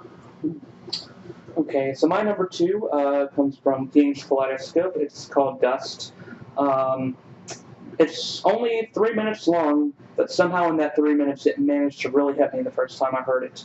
And it's continued to grow on me every time I've listened to it. I've listened to it over and over. It is just a powerful song with, once again, some great visual imagery in the lyrics and what I consider to be some of the best lyrical content of the year. Dust to earth, and ash to ocean, evanescent, fading fast, you are all I really have. I'm not home till heaven opens. So those lines right there, they gave me chills the first time I heard them because they're just so compelling. It's like, ultimately on Earth, we're going to turn to dust. The Earth is not permanent, but heaven is, and we're not going to really be home then until we go to heaven. And just it's a reassuring thing in the way that the band presents it, and the backing music of this song was what really worked. It sounds like a bizarre mix, but there's like some guitars, then there's some backing gang vocals, and then there's even some like trumpets and brass instrumentation thrown in there. It doesn't sound like it'd work, but the way that they do it in the song, it really adds up to sort of an epic, crazy sort of sound that really, it's pleasure to the ears the way they do it, and it's just like, it would make any music enthusiast very happy to hear, like, what they're hearing. It's really good the way it works. I mean, you said the whole album is about madness, and like, yeah. So it also fits with the theme, which, yeah, it's clever how the whole album does that. But this song in particular, I feel like it's accentuated the theme of the album even more, and it is such a good song. And here comes number 1. This is going to be no surprise to James, because I literally never stop talking about this album when music comes up. Every single time. It's I've listened to it 13 times now. In the less than 1 year it's been out because it came out earlier this year. Um, and this album is Everything Was Sound by Silent Planet. Now, yeah, that doesn't surprise me. Now, I was Silent Planet was one of the bands that I found without James, which is a rare occurrence because I think I've found maybe 2 bands that James hasn't introduced me to previously. Their first album is called The Night God Slept, which is considered to be such a good album. Considered to be one of the best metal albums of all time. It's really and I definitely consider it to be one of the best metal albums of all time. With songs like Native Blood, Wasteland, Depths 2. Very powerful album about its theme is based around a lot of the Bible talks about the 7th day. Silent Planet dwells on the 7th night, the night that God slept, and it talks about events like bombings, being left without a parent, being in a wasteland of a world. It's a very, very dark album, and it really set the stage for Silent Planet, and they've grown a lot. But then Everything Was Sound came out this year, and it's, to say the least, incredible. It opens with Inherit the Earth, which is an incredibly, incredibly powerful opening song. And then followed by Psych Escape, which is, the album starts with an immediate punch guitar, and then I sink down the plane of delusion, its vast expanses, mark my advances, and bend me, oh fragile mind, you will learn how to fracture. Silent Planet does it perfect every time with those lyrics, and that's why I love this album so much. It has some of the greatest lyrics that I've heard ever, and then Dying in Circles, Understanding Love is Lost, Panic Room, which was the first single they released, absolutely blew my mind to smithereens the first time I listened to it. Panic Room is based on the story of a military soldier who killed somebody in war and had to go through PTSD, a very dark mental state, where you basically, in your mind, you're thinking, you relive the event that happened over and over and over again, and it drives you crazy. And actually, I don't know if you know this, but Garrett, who is the lead singer of Silent Planet, got his degree in psychology, but he is the lead singer of a metal band. That doesn't really surprise me, the way he pens his lyrics. Oh, yeah. He knows the human mind very well. Oh, yeah. He's very, very good at analyzing that, but that's the way he does it. And then Redivider, which is, I guess that I would consider Redivider to be the weakest song on the album, just because it's kind of, I feel like, a basic metal song. It's just all screaming. I mean, it's a great song, as always, but I don't know, I considered it to be the weakest song on the album. Did you ever look at the lyrics for that one? Yes. Did you realize that they read the same way backwards if you go to the bottom line, bottom to top, and then they read the same way, like if you look at it backwards, it's like, oh, they actually read the same way. Oh. It's like a reverse poem, which is why they call it Redivider, and the R is backwards. Oh my gosh. Oh, Silent Planet, you've done it. And then Nervosa, which features the lead screamer from Underoath. Yeah. And Underoath is a completely different story.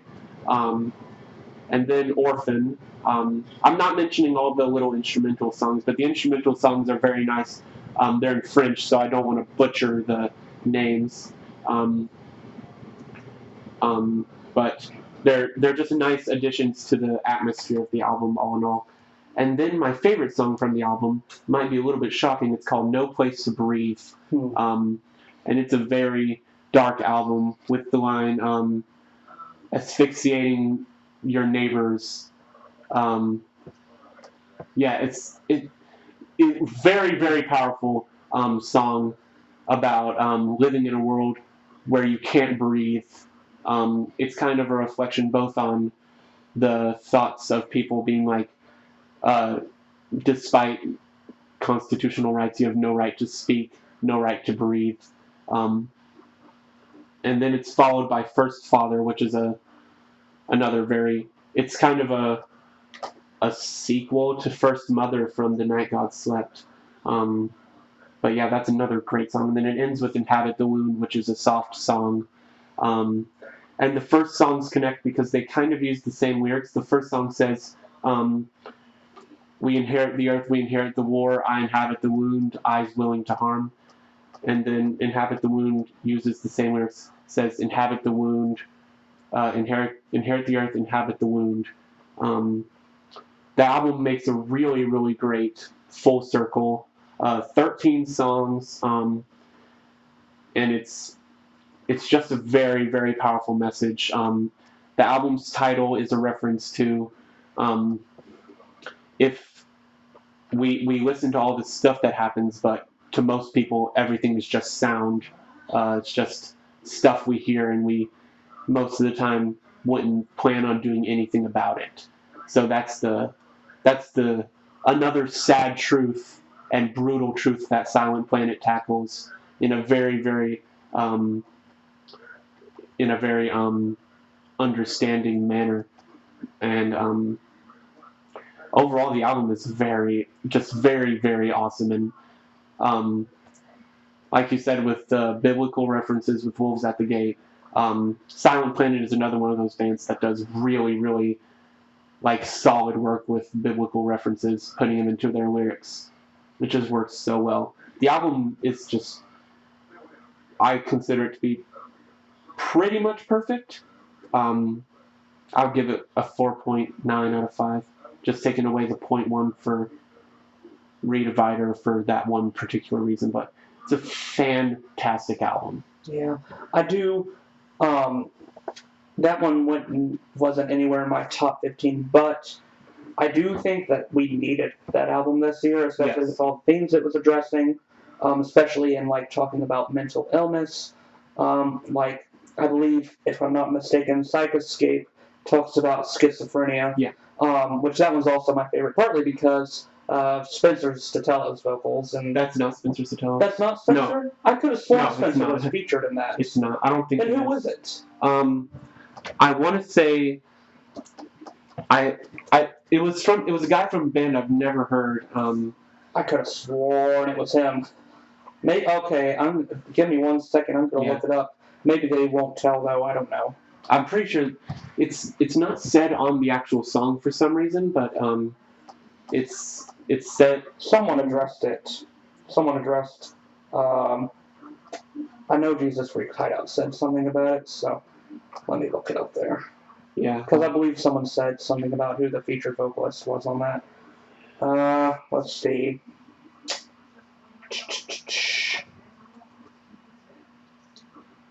Oh, no, Psychoscape was the one that featured Spencer Chamberlain. Spencer Chamberlain. That's why I thought it was Spencer Statello. Then what did Nervosa feature? Nervosa? It doesn't.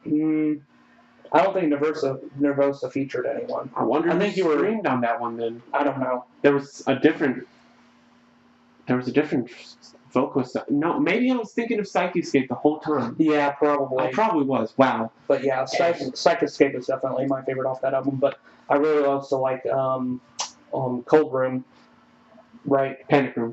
Cold Room is fit for a king. Because that one talks about PTSD in a very powerful way. Not a way I've never heard before. An orphan talks about being abandoned by a father figure. Just so many relevant things on that one. Oh, yeah.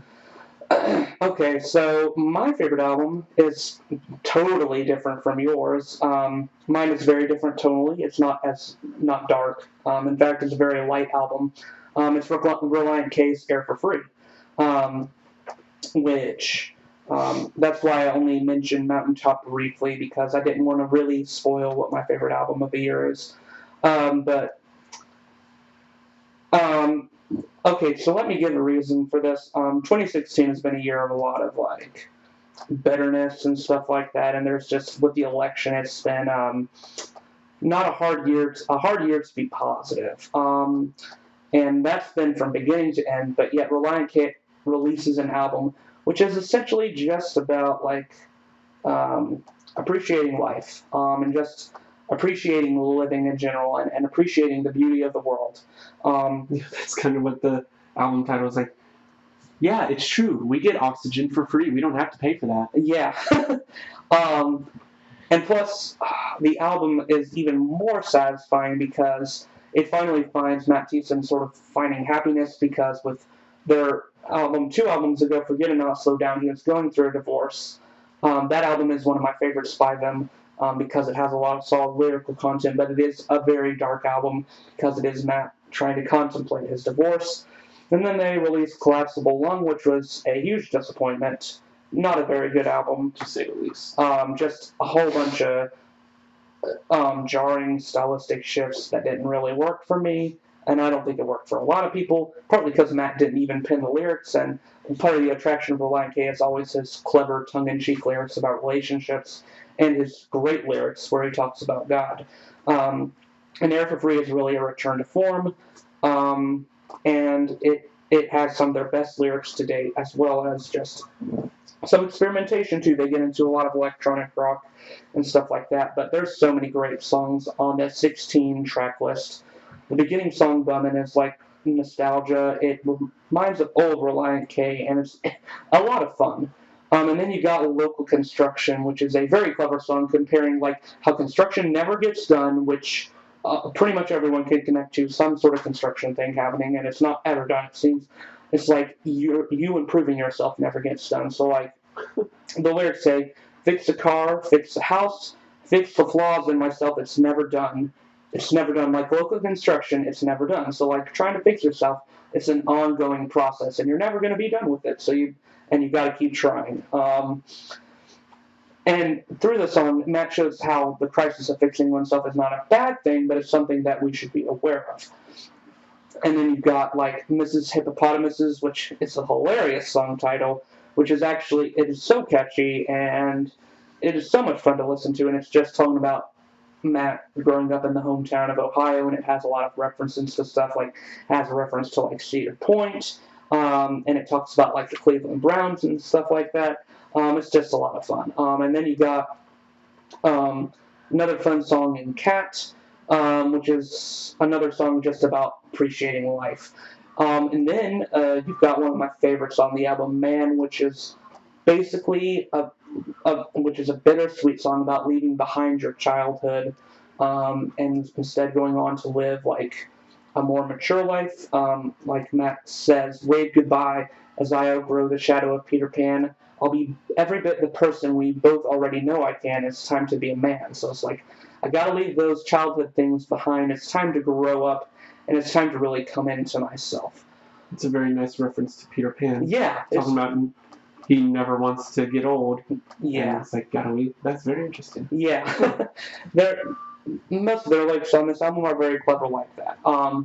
And then there's God, which is it's a simplistic worship song, but it does work.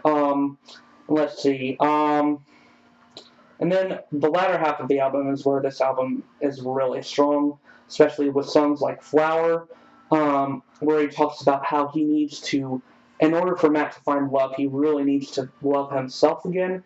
In the lyrics it says, I think about everything else and how I know I must love myself till anyone other than me can look and see, and then see what I see, and sense where the harmony dwells.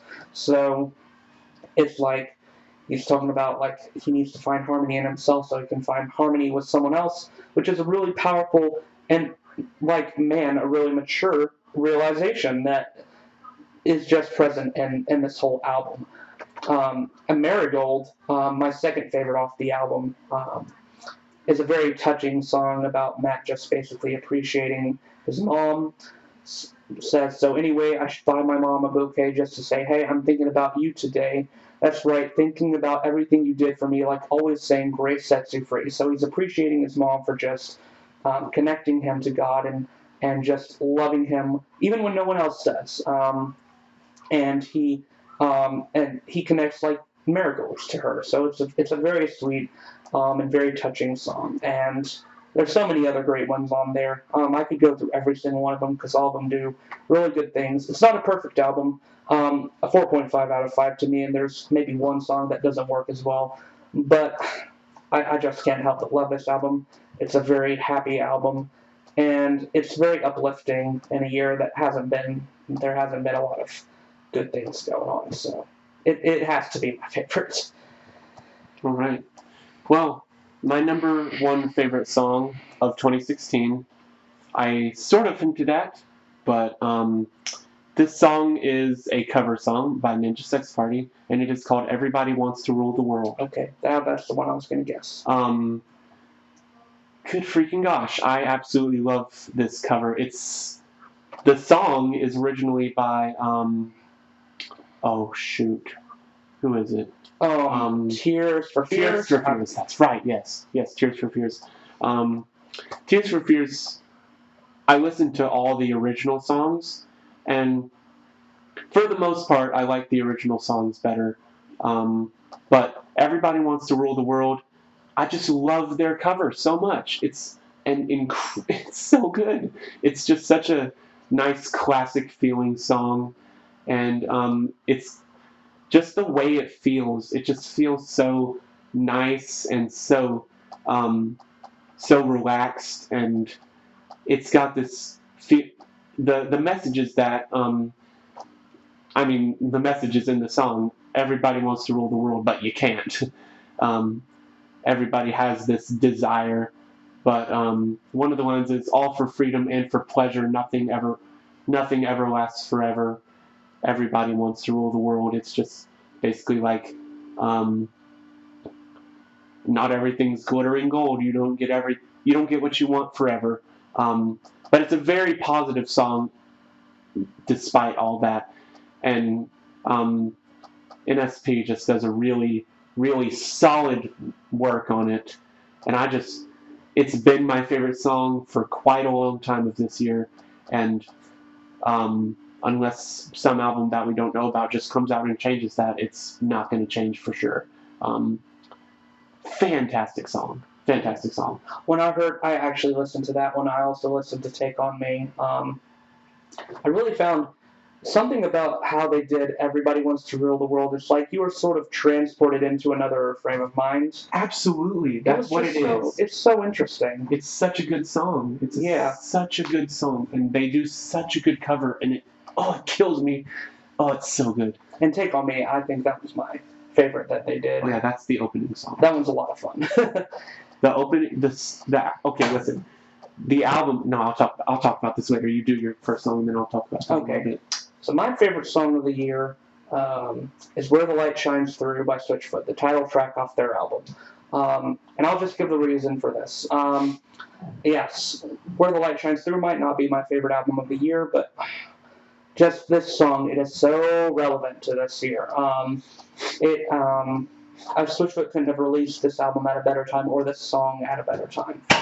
Basically, this song, the theme of it, and the main lyric that really caught me was where it says, "The wound is where the light shines through." And it's like saying in the dark moments, there is a possibility to find redemption, even when it seems like it's not possible to. Even when you might think that the darkness overpowers the light and that there's really no hope for it. They're like, John Foreman says, no, that's not the case. You can find it if you look hard enough. He says, your scars shine like bright stars. The wounds are where the light shines through. And that's something that I think America needs to hear, because especially in these bitter times, we need to find the light in it somehow, and it might be hard, it might be a bittersweet thing to do, but it's something we need. And the way the song plays out, it's very inspirational, the way it musically plays out. It's like an indie rock feel. It's not like a slow, somber song at all. It keeps on building up, and it keeps on building up until it leads into this end where there's this almost rock gospel-like feel, and it really works, especially with the fun little guitar riff they have. it's a perfect song in my opinion, and it's really relevant for this year. And not only that, it's one of the best songs Switchfoot has ever done because they really nailed down the theme of this song, not making it like too sappy, um, but making it instead appropriately inspirational and like hopeful, having a hopeful look on a broken world, which is something I think we need. Yeah. So that is all of our top 10 stuff. We're going to go on for the next maybe 15 minutes of this podcasting and do a few honorable mentions. My first honorable mention. You can just do all yours together and then okay. My first honorable mention is The Incubus by Famous Last Words. I mentioned this song way back in the beginning of this podcast with my favorite song from the album, How the Mighty Mock the Weak. But despite that it didn't reach my top 10, just because of the timing that it came out, it didn't really have a lot of time to dwell on me. But it's definitely within my top 20 of the year. It opens with Trophy Wife, which is like a hardcore song. If you can only imagine, it's like The Killing Zone.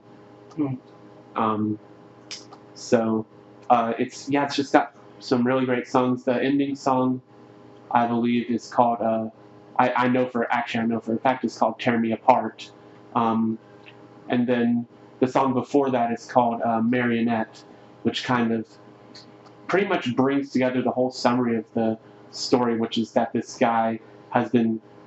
The twist is that the whole story is a dream. Oh. And this guy has been arrested. There's one song where the album kind of returns back to real life, and she realizes that this guy's been arrested, and the protagonist is a girl.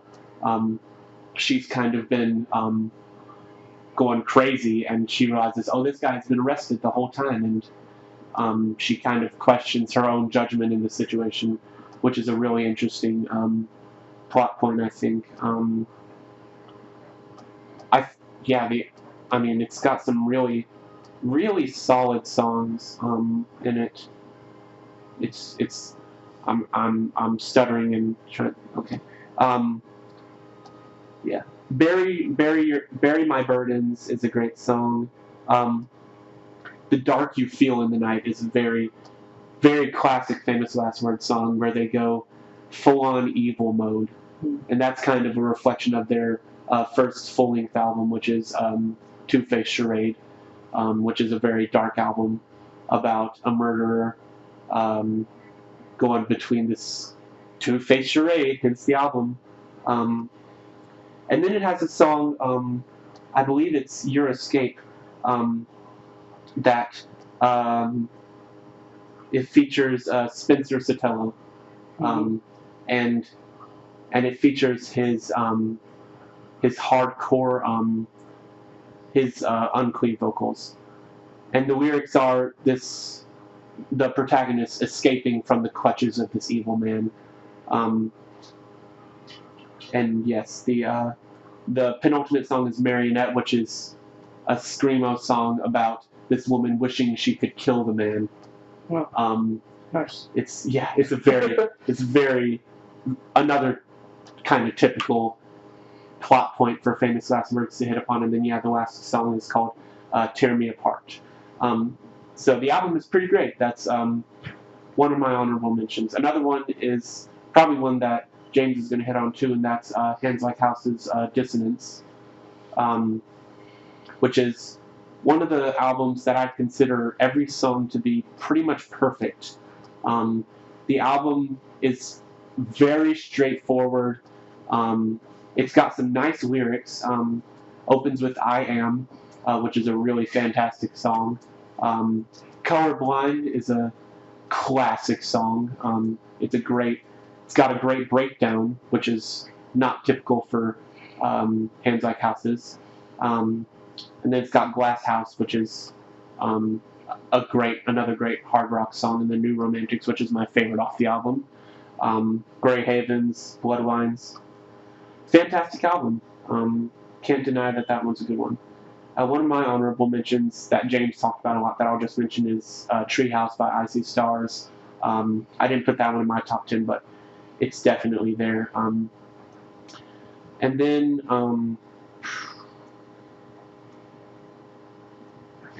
of course, a big honorable mention for me is Wolves at the Gate. They didn't reach my top 10, but Types and Shadows is a fantastic album that I loved.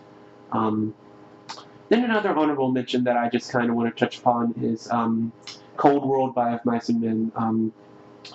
Despite that this album didn't quite hit on a positive note in any remote way, shape, or form, it had some great, some very topical songs that I think hit on some important things. Game of War is the opening song, which is a very not typical opening song for Mice and Men, who have opened albums with songs such as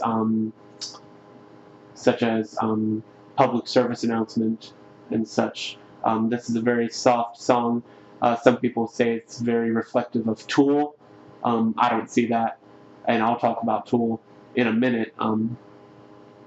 But then it's followed by The Lie, which is a very straightforward, kind of typical of Mice and Men song, and that's why I think it's one of the better songs on the album. Then there's Pain, which a lot of people loved for its hard element, but regardless, that's another honorable mention. And I believe that's going to be it for me for my honorable mentions. Death Grip by Fit for a King. Without a doubt, the hardest album of 2016. It had songs. The ending song is actually soft, fairly, called Death Grip.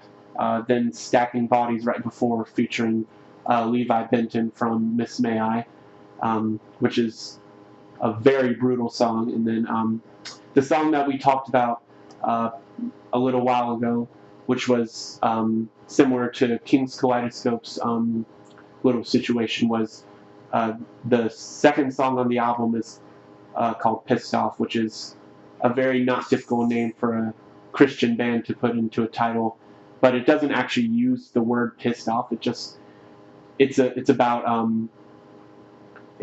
when they witness the Taliban attack, right? Mm-hmm. And I mean, it's a very, very honest attack on that situation, because that's not something a band would normally see. A lot of this stuff is just Fit for a King has, for some reason, experienced a lot of things that other bands usually don't. Stacking Bodies is about the Rwandan genocide, which is a very, very harsh situation. So Death Grip definitely is awarded an honorable mention for sure. And that's all mine. Okay.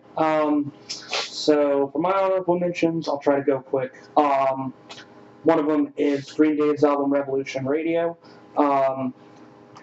I've really gotten into Green Day this year. I've never really listened to them before because they weren't really my style. I'm not usually much of a punk rock person or pop punk person, but I've tried expanding my styles this year, and Green Day was a band that I decided I'd try out because I was like, I want to figure out why they're so popular. And once I listened to them, I really liked them, especially with albums like American Idiot and 21st Century Breakdown. Both of those are great albums. But Revolution Radio, when I heard it, I was like, oh. When I heard it, I was really surprised. It is a solid album, full of really fun songs, especially like the politically charged song Bang Bang, and which actually goes into the mind of like a shooter. And then there's more redemptive songs like Still Breathing, which talks about lead singer Billy Joe Armstrong talks about getting over drug addiction and stuff like that, and like how he's able to be still breathing now, and he's very appreciative of that. And they've got fun songs too, like Bouncing Off the Wall, which is just a fun song about like having fun at a concert. The whole album is really great, and it's just a fun punk rock, simple album that really just takes Green Day back to their roots instead of doing just like crazy epic stuff like they did on American Idiot and albums like that. Another honorable mention I have to say is Periphery's album Select Difficulty. Great album. Like I said, I've just listening to this album, it just sounded to me like they were having a whole bunch of fun with what they were doing, and it was just a very enjoyable release, and it was awesome to hear them just showing off, like everyone just showing off their talent, and not really, and just being like, hey, we're a good band, we might as well show everyone how good we are, and just doing it in one whole album. It's an impressive release. They don't overstay their welcome. It's just a fun album to listen to, and I've listened to it several times throughout the year. I've listened to it many, many times. There's some great songs on it. Another honorable mention I have to make is A Day to Remember's album, Bad Vibrations. A Day to Remember is another band that I've sort of gotten into this year. And Bad Vibrations is sort of what attracted me to them, with the song Paranoia. Really fun punk rock song, with a little bit of a metal flair, which is sort of what Day to Remember is. They're a punk rock band with some metal flair in them as well. And Bad Vibrations explores the metal aspect of them a lot more, especially in some incredible cuts like Exposed, which has a amazing guitar riff. There's nothing about Exposed other than hardcore metal, and it's rad, and Exposed is awesome. Yeah, and then you got like Reassemble, which is great, and my favorite, like I mentioned, was Bullfight, because I love the shift from like how they use the hard rock style, and they sort of shift styles throughout the album to lead into like a super amazing breakdown. And then a kind of surprise. We have the deluxe edition, but it's an 11-track album, and the penultimate track is "Turn Off the Radio," which is my favorite off the album, without a shadow of a doubt. But then it ends off with "Forgive and Forget," which is kind of a nice ending. Yeah. Very, very soft song, but I think it ended it off quite well. Yeah, honestly. yeah, it did.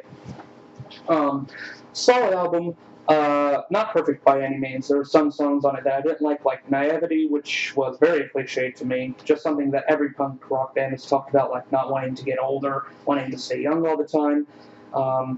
It was just sort of dull to me. I also wasn't a big fan of In Florida or Negative Space, both of those deluxe edition tracks. After I bought that version, I was like, weren't really worth the deluxe edition. But anyway, overall, still a great album, and it was just a fun album. Also, like Joseph said, I would mention Dissonance by Hands Like Houses.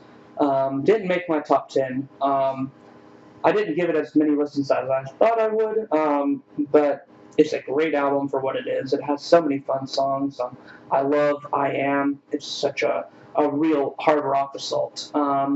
And Degrees of Separation is easily my favorite, one of the catchiest songs of the year. And I love Bloodlines, and Colorblind is a lot of fun to listen to as well. A great single. Another honorable mention is Too Close to Touch's album, Haven't Been Myself. Just a great rock record that I honestly thought, in some ways, objectively it improved on their debut album, especially in like really solidifying their sound, and Keaton's vocals sound even better on this one somehow. Their first album is still my favorite because it just has a lot of memorable songs on it that are going to stay with me, even though it's not objectively as good as this one. I can't help but love it. It's going to take, considering how many times I've listened to Nerve Endings, it's going to take equally as many of those listenings to make my decision. I still don't think I can choose which one is my favorite, because they're both just so different. Yeah. I mean, definitely Nerve Endings is what I'd consider to be a modern classic. It's got a lot of, like, The Deep End is probably the most memorable chorus on the album, in my opinion. And it's got some really powerful vocals. The opening song, Someday, is just like a classic rock song. Yeah. I mean, that's just like, and then Pretty Little Thing is a great song, Perfect World. I mean, it's just a great song about, it's a fantastic album, but yeah. Who knows? Yeah, but I liked a lot of songs off Haven't Been Myself. Sympathy was a superb opening track with a great chorus, which had Keaton really using his vocals in intense ways. I haven't, What I Wish I Could Forget, really, it brings to mind Nerve Endings and how it's done musically, but it still is able to be its own song. It's just not like a Nerve Endings Part 2. Yeah. It still manages to be its own thing, and it's powerful in the way it addresses things, and also like Inside Voices, just Oh yeah. something about it talks about anxiety It's and got very it's interesting. got an incredible bass line that I just cannot get over. Yeah, It's one of their harder songs, honestly. yeah. Despite the soft like verses, it's got a very very hard like in between breakdowns of that bass line. And I've also, I don't know why I didn't mention this one, but The Art of Eye Contact. Oh yes. It just Oh, yeah. addresses the subtleties of relationships in a very compelling way that I've never really heard Oh yes. done before. But it is a great song that really works. Oh yes. And my final honorable mention for albums is Desolate Divine by The Color Morale. Oh yes. It really was a return to their sound that they had in their first two albums, while also combining with the sound of like No Hope and Hold On Pain Ends, and sort of combined the best of those two to make a really solid hard rock metal album. There's some great songs on that album. Lonesome Soul is my favorite. Great beginning track with a super catchy chorus. I also love Trail of Blood. Trail of Blood is great. That one gets in your head like instantly. It's got a. They played that one on Sirius Octane. Oh, really? That one got on there, yeah. That's cool.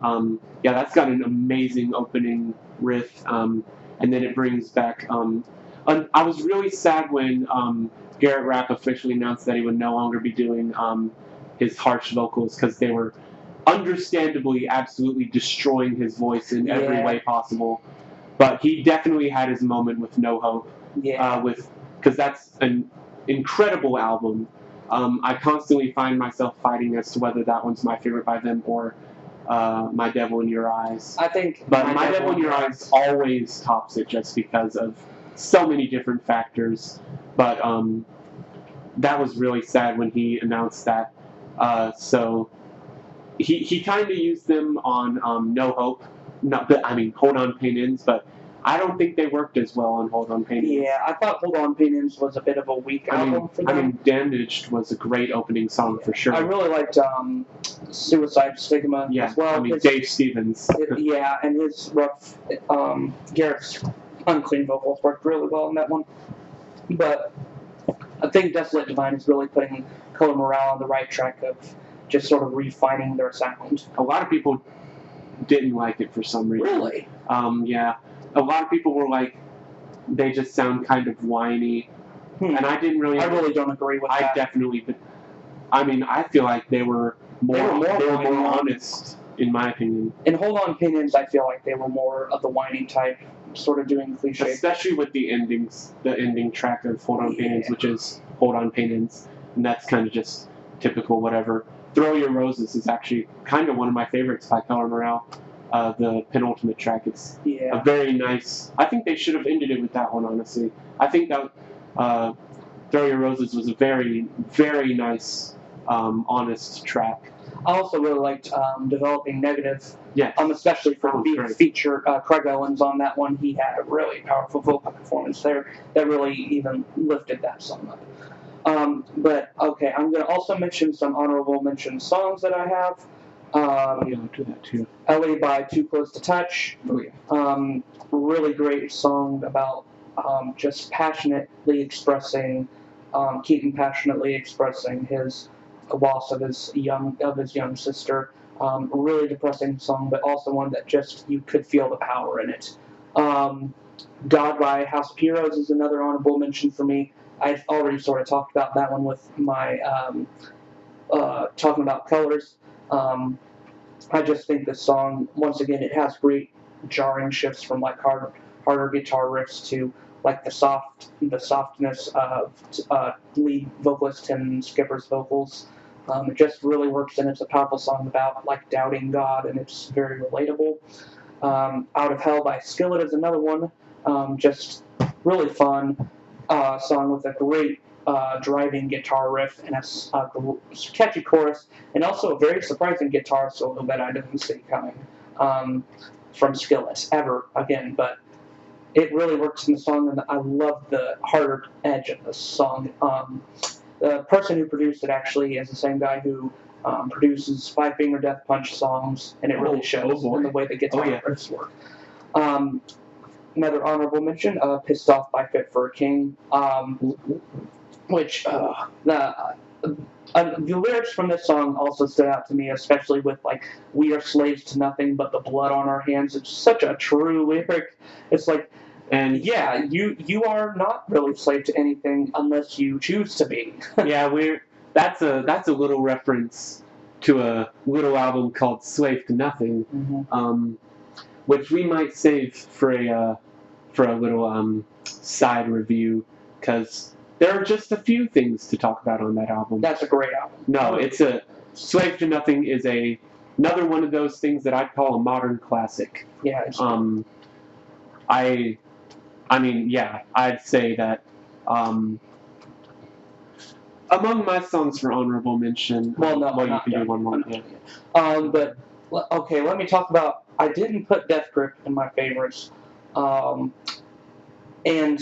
while I sort of hated doing it, I felt like it didn't really belong there. I liked the album a lot, but I do feel that it sometimes wallowed too much in its own despair, and it didn't really. There wasn't a whole lot of redemption to be found. There were a few, like More Than Nameless, one of my favorites because it is just one of the more positive songs on the album, like saying, "I am more than my mistakes. I am more than nameless, and I will not be defined by what other people think of me." If you want to end your life with a breakdown, then listen to More Than Nameless. Yeah, and I love the final track, Death Grip. That's the only one that really mentions God in any way, which does make it feel more redemptive, and it also, the dichotomy of that one between the soft and the crazy, it really works, especially it works with the cover of the album too, because it's like Death Grip of hand holding onto a rose, so it's like a little bit of a opposition. But the album did, like I said, wallow too much in its despair. It talked about, in Cold Room, it talked about abortion in a way that I did not really care for. Songs like Disease and what was it? We Are All Lost. Yeah, We Are All Lost. Yeah, and I liked Stacking Bodies, but that one it's not an easy listen by any means. It's one that I've not come back to because it really hit me in the guts, and it's like in my review that I did of it, I compared it to a war movie, because it's a fun thing that's really good, but it's not something that you want to come back to because it'll leave you emotionally wrecked every time. Oh yeah. And the song is just, it hits, it's great, but it's not one that I come back to. In fact, this album is not one that I've come back to because of its heavy themes, but there are some songs on it that are still really good. I like I said, I liked Pissed Off. Dead Memory was a great one, talking about loss in a very good way. And Shadows and Echoes is just that was one that felt like it could fit Slave to Nothing. Yeah. And then my final honorable mention, I already talked about this one, Lonesome Soul by the Killer Morales. Yeah. That's my final one. Yeah, among my honorable mentions has to be ironically the one you didn't come back to, which is Stacking Bodies. As a metal fan, I mean, there are times when I'm like, I'll listen to a soft album. Then there's some times when I'm like, okay, I'll listen to Fit for a King, because they are definitely one of the more hardcore metal groups of the whole scene. And Stacking Bodies is a brutal song in pretty much every aspect. I just come back to it because the instrumentals are so satisfying, and Ryan's Unqueens are just pretty much perfect.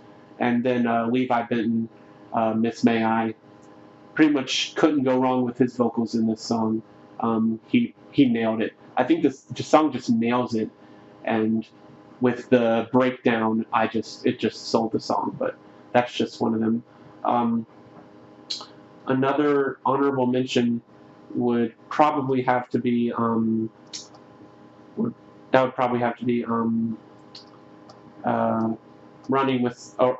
in the Cave by Icy Stars, which is my favorite off the album. Really, really powerful chorus. with a line, "I'm not afraid to fall. The only thing that the silence triggers is the song that went wrong," I think is what it says. But it's a very powerful song about hope, which is reflected by the name of the song, Light in the Cave. Another honorable mention would be I've Learned to Love Myself by Let Live, which is my favorite off the album. Fantastic opening song with Jason, the lead singer, and admitting that he's learned to love himself, but it took a long road to do that, just like with a lot of people. And then, I think that would be actually Asleep by Wolves at the Gate would have to be another honorable mention. But yeah, those are all mine. So, unless we have anything else to talk about, I think that's going to be it for this podcast. We've been talking for a long time. Yeah, we have been talking for 2 hours and 20 minutes. Are you serious? Yep. Jeez. Okay. So this might be my longest video on the channel. But it's for a great reason. I have to talk about music or I cannot live. Like he said, music is, like James said, a lot of people, music is a therapy, like he said with NF. And for me, music is indeed a therapy. It's one of the things that I would say defines who I am. It's slowly come to be that way more than I ever thought it would be.